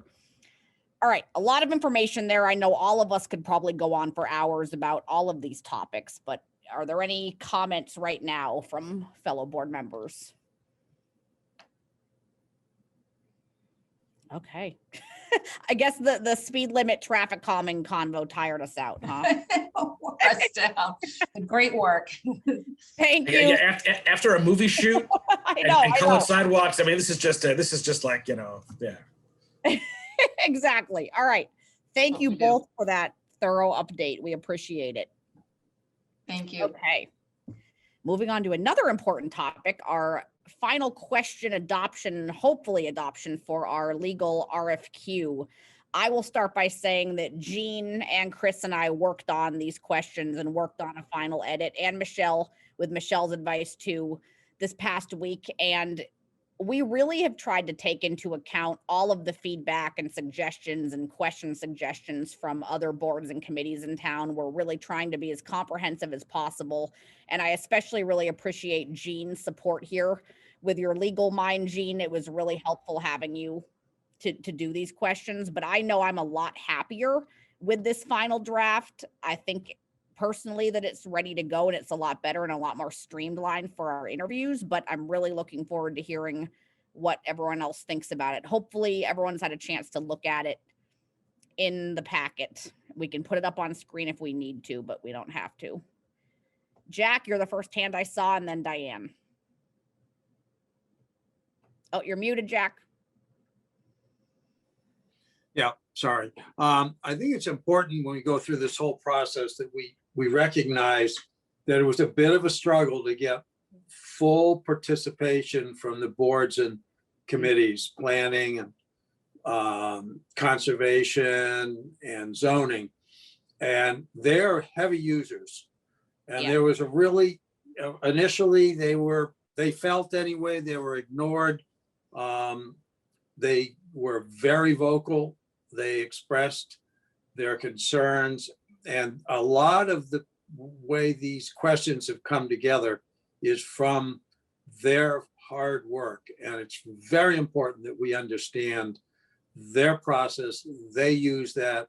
And I don't think we've had resignations in some of them. We've had dissatisfaction. And I think these are boards and committees, members and citizens who worked very hard. And I'm glad that at least on this, they're getting the recognition. And I think as a select board, we need to honor them and pay a lot of attention. I have other comments on the process, but I think first and foremost, thank you for all those committee members. Not only was your work important, it's listened to, but we will implement it. Thank you. Thank you. And Jack, on that note too, we're well aware that there are going to be some big needs for land use and development issues coming up in terms of the protection we're going to need from our town lawyers and who's representing us. So I think we really need to acknowledge that and make sure that as we're making these decisions of who to go on with, that we're taking that into account. I think we should have a representative from each of those commissions, not empowered to vote, but empowered to be in the discussion. And everyone, yeah, will be invited to come listen in on this meeting too, once we solidify the dates, which we'll do in a minute. Diane, your hand, and then I believe Jean and Corey. No, just wanted to say this was a great synthesis of a lot of input and a lot of kind of competing questions in terms of, you know, who's being asked what, the kind of thing. I just wonder if you have a recommendation in terms of whether all these questions will be sent to them for written response, or whether we're going to, because I know interviewing, it has to be done on an equal playing field. So, you know, what the process might look like when the attorneys are in person, and how that choreography is going to work. No, that's a great question. And obviously we're not going to be able to get through all these questions in person. There are some of them that lend themselves to them being able to answer within writing. I know some of the more basic questions just about, you know, who else do you represent? What other towns do you represent? The basic questions on there. And I know, Jean, you can follow up on an answer to this too. But definitely we're going to give them some of these questions in advance, and then we will choreograph with the questions that I think are most appropriate for the in-person meeting. Those will be the ones that we ask. So I thank you, Diane. I think that obviously we can't let these meetings go on past an hour, and that would be impossible to ask them all, but we will send these in advance, which is why we want to get these dates planned. We'll send the questions in advance that we require in advance, and then we will also let them know that they'll be asked questions live with us on Zoom too. Jean? So I realized after we had drafted these questions, Carrie, that I got access to the bigger file of procurement responses that we received from the firms. And some, and it depends on the response, but some of this information is already contained. Yeah, no, I know. So I think we may be able to accelerate through some of these questions when we're just asking for information, and maybe for them to summarize what is otherwise contained in like a 50-page response for some of this key information. But I do think we have some of this, and frankly, I didn't realize it at the time because I was only looking at what was publicly available because that's what I had access to. So we might be able to streamline some of that. I agree. Yes, some of them have already sent info. It's just maybe hard to find because they sent so much. So just maybe highlighting to them that we want maybe some shorter answers to those things. We can follow up on that too, as long as people are okay with what's on here right now. And client list. Yeah. Corey. Yeah, we'll have to compare what we already have against this list, and then, you know, yeah, it's a little bit, but I think Diane used the right word. This was obviously getting a lot of input from a lot of people is important, but sometimes that just means you get a lot of input that you need one person or one set of people to really synthesize it. And the wordsmithing, the phrasing of the questions, where they led, I think they all led into really good answers. I couldn't be happier with what you guys did. I think it was brilliant. So I love the whole question thing. And shout out to Michelle too for helping us synthesize all these. And Michelle, you are what got us the first draft for us to be able to work on these, but we really did try to bring together all of the feedback and advice we got from all the boards and committees that submitted. I think that we have everything of substance and content on here that we were asked to have. And I think that it's a lot better than where it started, but this is a big project and this is a very big decision for the town. So it was worth all this effort. Yeah, Jean. Yeah, I just wanted to follow up on what Jack said, just for anyone who's on a board or commission or others who sent us questions. Everything was considered, and there was a lot of repetition within the questions. And so we tried to condense without losing the substance of what I think was trying to be asked. And some of the questions were a little more pointed in terms of the information being sought, but it strikes me a good way to figure out how the firms will respond is to ask open-ended questions and then see how they respond and see whether that response is in keeping with the response that I think people are looking for, because that in and of itself, I think, will be telling. And so part of this was trying to, put forth questions that would, in terms of how lawyers answered them, would be revealing in and of themselves, because some of these questions were so leading. If I'm the lawyer, I could tell, I knew what you were looking for, and I would give it to you. Right. Like, let's not give the answer. Let's see if the answer is provided, which will be a good indicator as we try to differentiate among the firms, if that makes sense. So, completely. Just to explain for some folks that really, I think, had some more pointed questions, that was a part of the mindset and trying to open the questions up a little more, to get maybe some more, I don't want to say honest answers, but, sort of authentic. Yeah, and we really didn't try to make any of these trick or gotcha questions, right? Like, we genuinely want honest responses from these firms. And we also really just more broadly care about choosing representation that really understands Cohasset and the unique problems we're facing and the personality of our town and the importance of being able to work with, boards and committees. And it's I think that personality match in terms of picking people that understand this town and the people in it and what our needs are and what our short and long-term goals are is really what we're trying to get out of the answers by the questions we have here. Jack? Yeah, I just have a question, kind of more informational. I was never privy to some of the initial stuff that may have been sent out. But seems to me that we have a very limited number of applicants. Were there a larger pool of applicants that it was sent to originally, or do we have some understand? I mean, there are thousands of lawyers surrounded by lawyers, and were there more who had an initial interest but weren't pursued, or what was the total? I mean, I think this is important, and I know I've been asked by a lot of people around town, how come you only have, 3? Michelle, Yes. I know we've gone over this a little bit, but go ahead. Sure. So we had 5 total firms respond. And based on the qualifiers in the RFQ, it's not as if anybody can just respond to the RFQ, because there are certain qualifiers in there. So while there may be thousands of attorneys, locally, perhaps they're not best suited because of their level of experience within the specific categories that we were looking for. So I think that's what limited the pool a bit, but we did send it out. We did make sure it was advertised. And this is what we got back.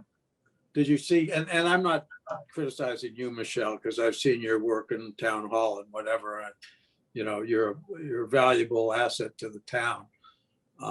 Tell Chris to give you a raise, by the way, but it's not my money. Why not give it out? Jack, I will say too, I discussed this with Michelle and Jean and Chris. About her raise? No, about the applicant amounts, the numbers, right? Right, 'Cause right. in a perfect world, we would have more. And we thought about, should we delay this to try to put out another call and see if more are going to apply? And it seemed like the general consensus, unfortunately, is that if we do this again and spend more time trying to get more to apply, that we're going to get the same applicants. And Jean, I know you and I discussed this too. I'm not sure I would agree with that. I think from what I've heard, but then again, it's anecdotal, is that there are a lot of law firms that weren't even interested in going in our direction for a variety of reasons I haven't been able to track down. But I don't know whether that's significant, but it could be problematic. Jean, But what what can we do about it? I don't understand, know. Jack. I wish that we could have had more applicants, but I also don't want to kick the can too far down the road and keep trying to get more and then not being able to make this decision either. You know what I mean? So I am torn about that. I will say though, I'm convinced that there aren't that many more applicants that want us. No Well, offense. that might be a Cohasset. very good path to ask some questions about. But anyway, let's continue with the discussion. Dean, do you have any other thoughts on that? Because I know you were concerned about it too. Yeah, and I do still remain concerned about that. I mean, the reality is we've got 5 bids, but 4 of them are from our existing lawyers. And so that's not really huge competition in terms of Cohasset having a lot of options. And I'm not trying to prejudge anyone who's submitted the bid. It's just the reality of math. And so, you know, we don't have many options that are being presented to us. And it would be lovely to have more. And I feel particularly strong about that in the space of land use and environmental law. We know these are heavily contested, you know, decisions. It costs a lot of money for the town. There's exposure there. And so, you know, I guess in my mind, I'm sort of willing to think through the compromise of, well, maybe we can proceed as it relates to, you know, some of the labor and liquor and general counsel / tasks, but I really would prefer for us to have more on the land use environmental law side, given how high the stakes are, particularly where we're looking at really doing a revamp of our zoning bylaws too. So having, you know, good options there and many options, if we can, I think is important. So I would be in favor of continuing to, you know, put the bid out for more on that front while proceeding, you know, with the others, but Okay, that's my preference. interesting. So you'd be okay with moving forward with interviewing the general counsel and then spending more time with the specialized ones? Yeah, I do think it's of sufficient importance, as we've seen year over year over year. There's enough people in Cohasset concerned about zoning issues that I think it's really important to, you know, get the right person in place, because we'll be dealing with this for, you know, decisions made in 1940 are still haunting us. Diane, I saw your hand up next.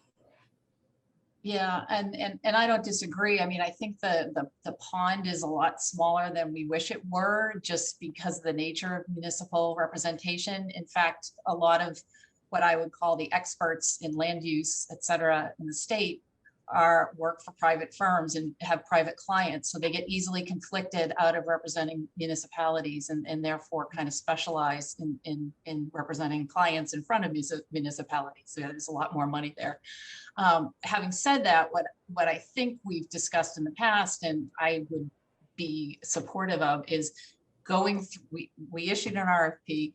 You know, where it's a couple months here. We've got, I think, some really good questions that I think are and I really appreciate the way they were phrased to draw out answers from people as opposed to leaving them.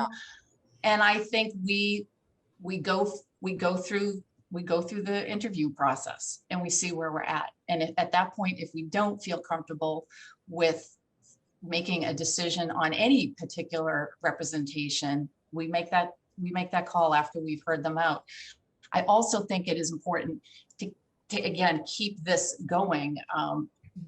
And again, we don't have to make any changes or any decisions if we don't want to after we interview people. But I do think because of the level of development and the changes and the zoning work that needs to get done, we really do need to move as fast as we can to get the best possible representation. And the only way to find that out is to actually, you know, go forward with the interviews and see what happens. That's very well said, Diane, and I don't disagree with anything you just said. Jack, your hand's up again. I was just still up. All right. Just always up. Corey, what do you think? I said my piece, but I think Diane, you know, I think we're in a good place. I'm in consensus with my other board. Because it seems like everyone is happy with the questions.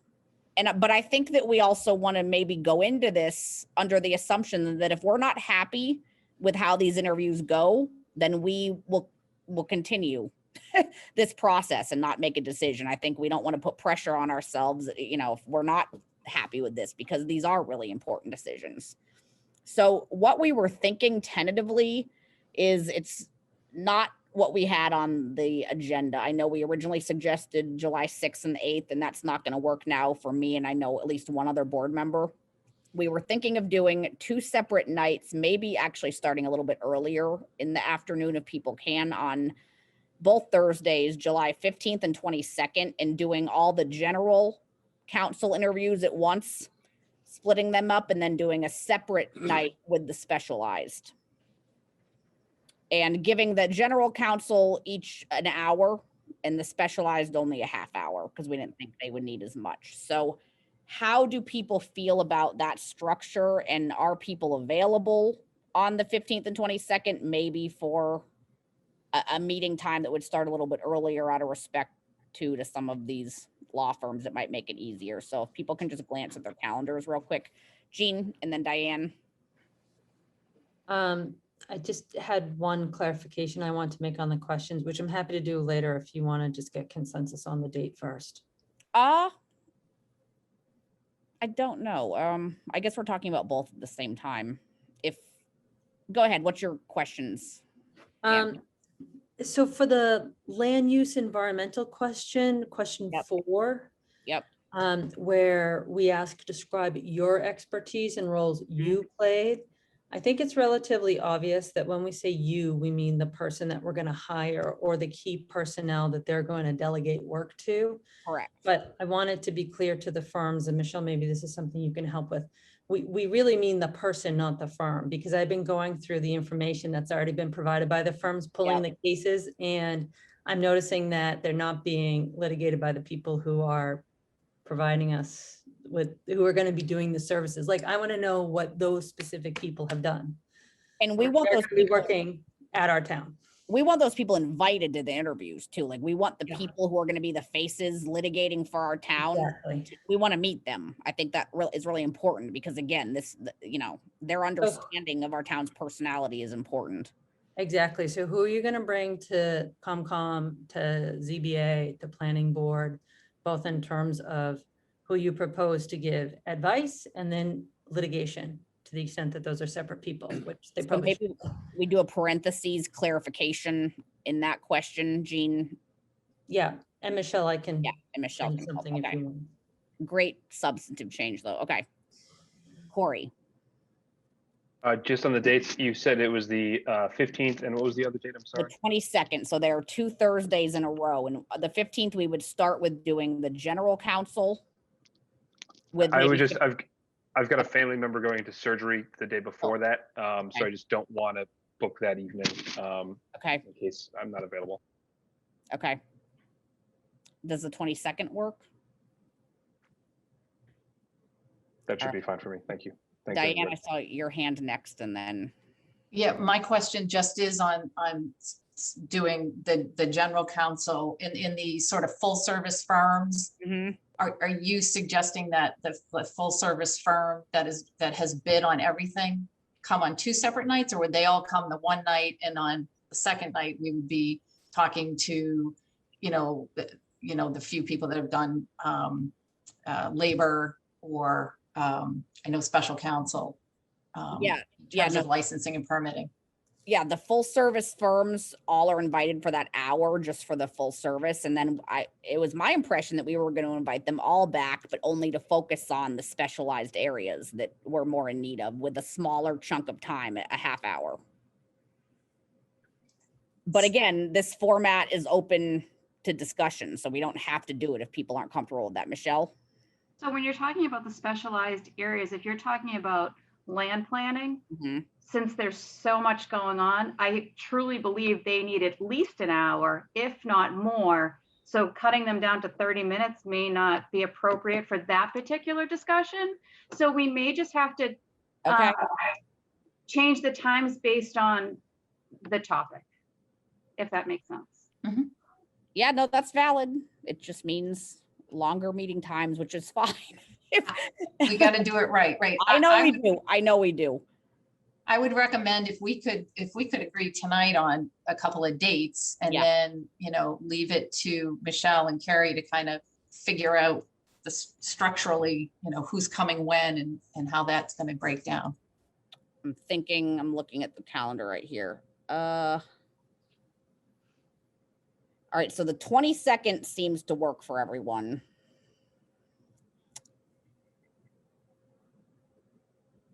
I mean, are Wednesday nights, again, I feel bad trying to do a little poll here. I mean, we could try to knock them out one after another if we wanted to just be really ambitious one week. I see Corey nodding. I mean, Get it done. what about like the 21st and the 22nd? Or is that too much? I know we have that would be 3 meetings in a row. That might be intense, but should we just get, I kind of feel like they should be fresh in our minds. So I'm okay with that. Wednesdays are not good for me. okay.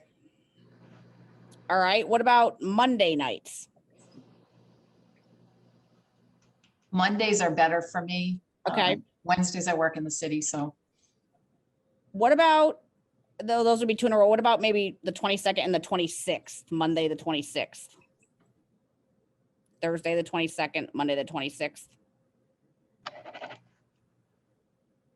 Yes. That works. Okay. All right. Let's plan July 22nd for the general council hours. In terms of start time, I can be flexible on those, but does anyone have a preference? We could start earlier at like 4 if we wanted and try to be done by 7, or we could do a normal nightly start around 6 or 6:30. I think we need to start a little bit earlier, and I also think that we ought to be not running quite so late, quite so often. I think that general. that but hint I'll is well speak- taken, Jack. I know we're very behind schedule tonight. All right, Michelle. So when we're talking about an earlier start time, are we talking about these interviews in person, on Zoom? I was assuming Zoom would be easier just for everyone traveling for all. Okay. So maybe what about like a 4 p.m. start time? 4:30 is probably better, I would say, just to, Okay. yeah. So how about July 22nd at 4:30? And does Monday, the 26th at 4:30 work, or is that really hurting anyone's work day? All right, let's try to do 4:30. And I guess we were thinking we would do an hour with maybe a 10 or 15-minute break in between these firms as they get teed up for each of them. So we'll have a few short breaks. But Are Michelle, people comfortable with forsaking face-to-face for Zoom? I personally would I can go prefer either. in person or some kind of hybrid but I think so too. This is, when you're interviewing people, there's nothing like being physically present, but right. I want to see the corruption deep within their soul. I'm fine with either option, in person or on Zoom. So if the board wants to do in person, we can. Jean, Corey and Jean, do you have a preference? Well, 4:30 is early, so I work until 5. Right. Right, and so if these are lawyers working. Would you until- rather start till, I mean, I'm fine. I can make it, I can make it earlier, this is important, that's fine. I'm just saying if we're dealing with a variety of lawyers' schedules, it might be easier if they live farther away to actually get them, here by Zoom. I don't know where all of them live, but. yeah, no, it's an added effort, which I don't necessarily mind of having them come in person. So I do see that advantage, but. But if we have to find new dates and all that, because they Right. can't be here until 7. Just saying, it might be worth checking with them. Well, what would happen if we moved it to 6? Well, why don't we check with them first to see? if Michelle, they so can make it- why don't, how about everyone kind of keep 4:30 on those nights open? And Michelle can reach out and check their schedules and see if maybe they'd prefer a 6 o'clock start time. That Good will end up- idea. that will end up going late though, Jack, against your wishes. But before, but Michelle, maybe reach out. Let's lock those dates in. We can be open to starting at 4:30 on. And besides that, let's get their schedules. Okay, fabulous. All right, do we need to make a motion to adopt these final questions, or do we just have consensus on them? I am, I'll move the questions with whatever modifications need to take place, just to, for any, based on any conversations we had tonight. But generally, I think it's great. I'll second that. all right, we have a motion and a second. Roll call vote, starting with Jack. Jack Creighton, aye. Corey Evans, aye. Jean Haley Dipple, aye. Diane Kennedy, aye. Carrie Thompson, aye. Okay, thank you for that, everyone. I promise we're almost done. Hopefully we can rush through the rest of this agenda. Okay. Town manager update. Chris, I believe, wanted to just have us all glance at the next upcoming year's calendar for meetings. And he's going to talk fast. Yeah, Yes. so I circulated the calendar. The only dates that are locked at the moment are the 13th, 20th, and 27th of July for regular, plus what you were just talking about for these special meetings. If anyone has any concerns about any of the other dates, let me know. Just plan just consider a special town meeting, probably mid-ish November. We don't have to worry about the election because there is no local election in November here. We've sometimes gone as late as early December. It might be easier to get it over with a little earlier this year if there's nothing that has to go late for. The other thing just to think about is just remember, when annual might be. You don't have to set that yet. We've gone. We went to June this year. We moved it back into May. We might want to revert to a more traditional, very early May or late April. On the other hand, it does buy us a little more time in January, which is not a bad thing. I don't know if we want to go too deep into May and you start getting into the end of school and everything else. But just think about that. So if there's any conflicts, I looked at all of the holidays. I looked at like 4 different versions of the holiday maps, holiday calendars. That said, you may have personal dates, anniversaries, birthdays, planned vacations. If there's something that doesn't work here, just let me know, and you could just adopt a calendar for next year at your next meeting. And consider the 13th, 20th, and 27th as set for now for July. So, Okay, thank you for that. otherwise, I'm going to say thank you, and we'll talk more because there's a lot coming up in July. Great. Comments, Jack? Yeah, this is not selectmen's comments. This is still in Oh, I know, the it's on the calendar. town manager. I don't want to spend a lot of time tonight, but I know a lot of people at home are wondering about why we had the vice chair of conservation resign out of, well, you could read her letter. And I've heard, and I'm sure other of us have heard, a lot of dissatisfaction and conservation in particular. I know more of them were all set to resign. I talked to them, but I think that Chris, you need to start telling the town exactly what's going on with this turmoil. It's late tonight, but I don't think that we as a select board can sashay along as if we haven't had a major crisis in our boards and commissions. So it's late, it's 10 o'clock, but I don't think we could have I just want to bring it to the attention of the public. Thank you. I just, again, I don't want to go late on this either, Jack. So I just want to be clear that the select board appoints the Conservation Commission. I don't have anything to do with that. So they don't report to me. They're independent boards. I had a very good meeting with the chairman and the former chairman who's still on the commission this week with Miriam. We had a great conversation. I think it was really productive. We're looking to hire a full-time conservation agent. I think we had, again, a really good conversation. The dynamics of the board, though, Jack, I don't have anything to do with that. I mean, I don't appoint them. I don't manage them. They're independent. We had a good conversation about resources. I think we had a great conversation about support and training. And I think it was a really collaborative conversation. So I wouldn't, so that much I can report back that we've had some really good conversations, and I'm looking forward to us. I'm sorry, Chris. I've talked to them as well. There's been a long history of going on. No, Madam Chairman, I understand. But, when you kind of whitewash over a long history of stuff, I will just leave it. We don't want to go into it tonight. Maybe we'll have another meeting on that. But it's been a serious problem. And we cannot be ignored. And that was a series of misleading statements and incomplete, Chris. Respectfully, there was nothing misleading out of my mouth, Selectman Creighton. I don't know where you're coming from. It's late in the evening, and I'm simply not going to engage you in some kind of fantasy. I'm just not, I'm not engaging. I'm cutting this conversation off because I think it needs to be a whole separate agenda item on a future meeting. And I don't think this town manager update is the appropriate spot for this, but obviously we need to discuss this issue and I think it should be on an agenda for a future meeting. I agree. Unfortunately, sometimes that's the only time we can. Yeah, so let's get it on a future agenda and talk more about it. Does anyone have any other problems with the tentative calendar schedule? We skipped right over that. Are there any dates right off the bat that do not work for you? Looks good to me.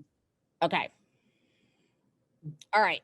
Are we ready to move into select board comments, or is that all you have, Chris? That's all I have, Okay. Chairman. So I was thinking that we could spice it up a little in terms of order and maybe make it by order of first name. Jack, I know you requested last time that you don't always want to be going first. So I think if we do a first name alphabetical order, just for fun sometimes, that would mean Corey goes first. And then Diane, then Jack, then Jean. So maybe let's try that, or we could even do a reverse order in the future. But Corey, you can start with our select board comments. I'll jump right in. Thank you, everyone that was on the emergency group. I was just thinking while we were talking about this, I love Cohasset because I feel safe when I'm here, you know, whether it has to do with people letting you walk when you're in town or, you know, just taking care of your kids, you know, things don't get stolen. We take care of each other here. And the fact that we've done so great on COVID and our emergency services have kept us safe has made me feel safe in this community during pandemic with my kids. So thank you for everyone that efforted, and thank you to the citizens of Cohasset for taking this seriously. And we're just in a great place now. And that's not in a small part because of our own personal decisions. So thank you, everybody. Thank you, Corey. Diane.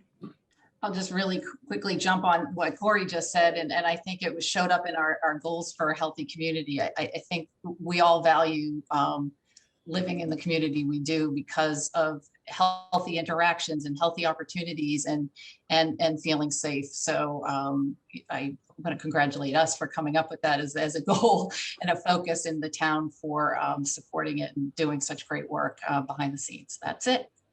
Thank you. Jack. Well, I think that summer is here, and I think we should be so grateful that we live in this very, very special town. And all those people in the boards and commissions, and including the select board,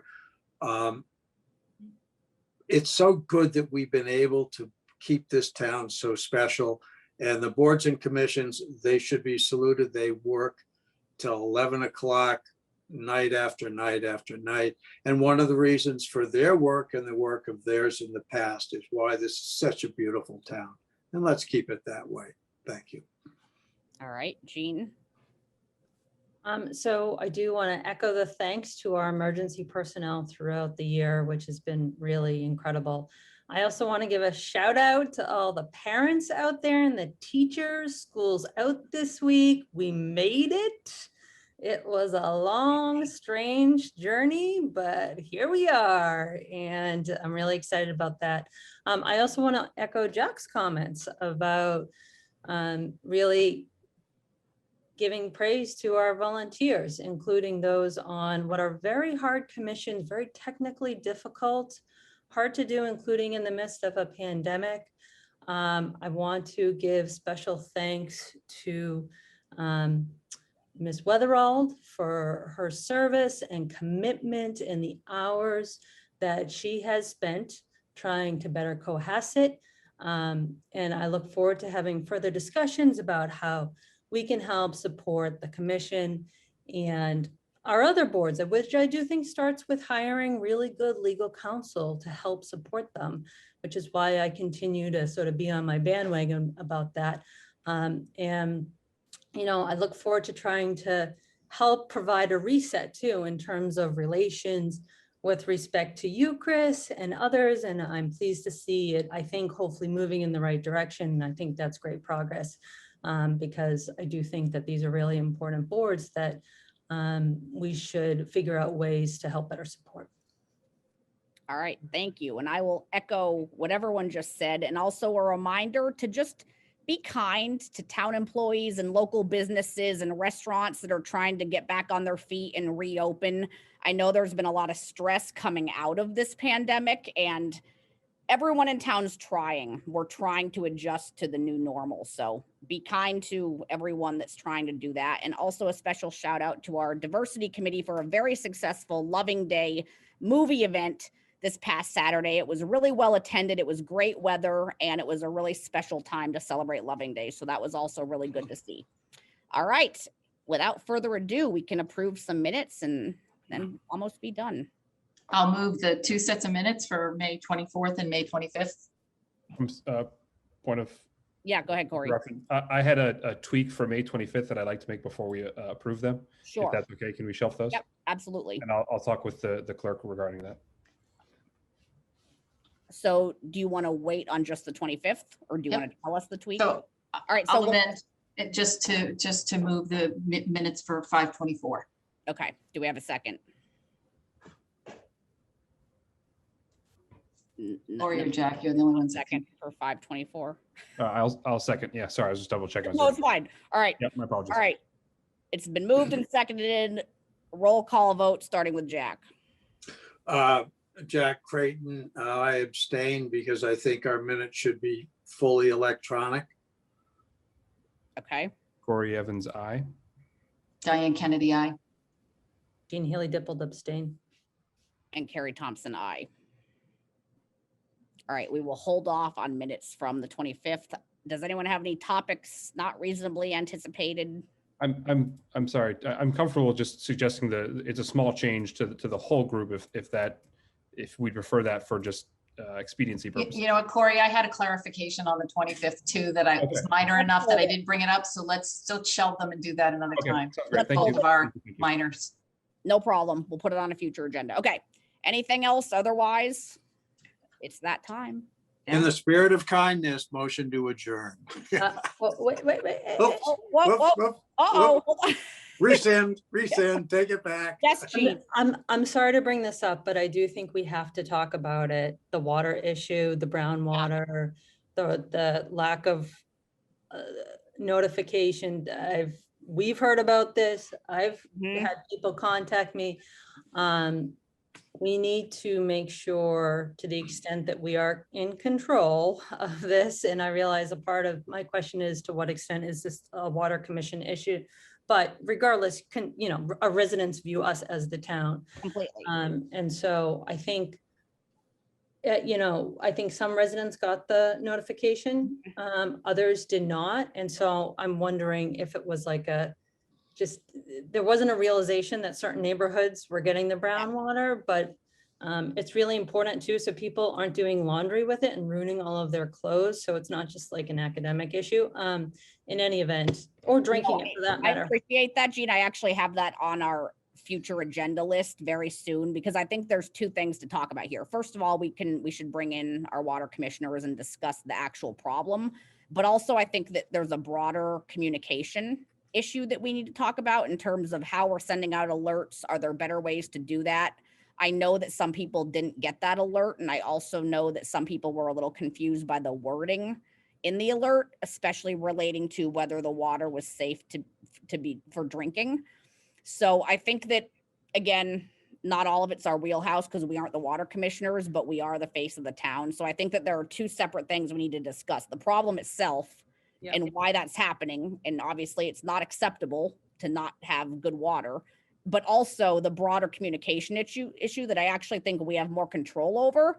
And I think it relates to a possible future goal about upgrading our technology and website and communications and social media presence overall.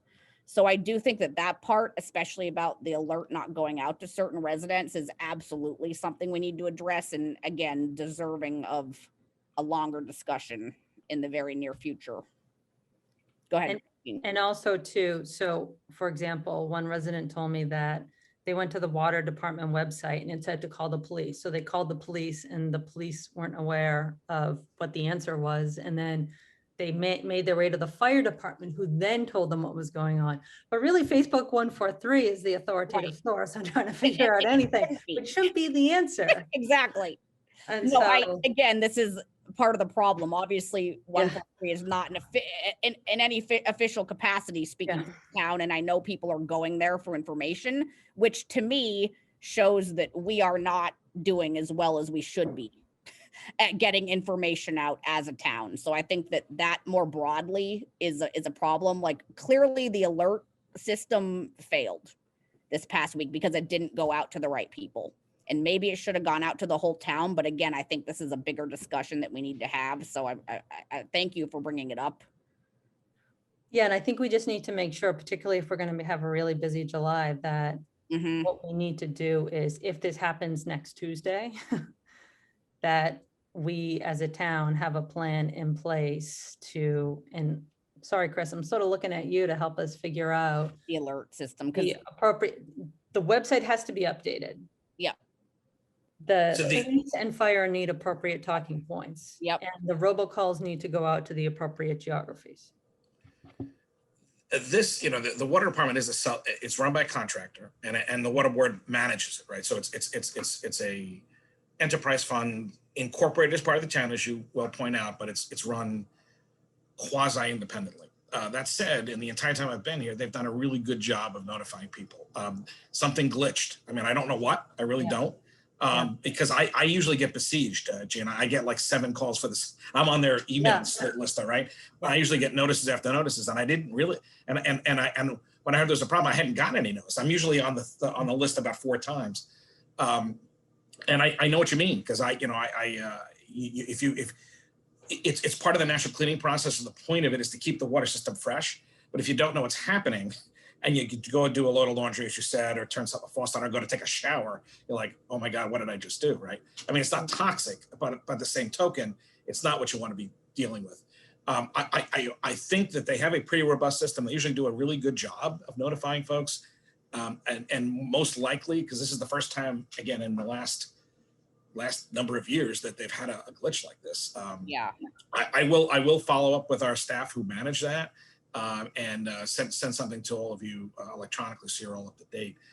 And I don't think anyone knew. I mean, you know, this is, I mean, by the way, we should be prepared, right? People should know. That said, it wasn't expected, because they've really done a really good job. I mean, I know that in the past, you can go back 10 or 15 years or 15 plus years, there was regular problems with the water system here. And the department, the commission itself, the members who've been elected to oversee it have done a really good job of managing the system and getting it better.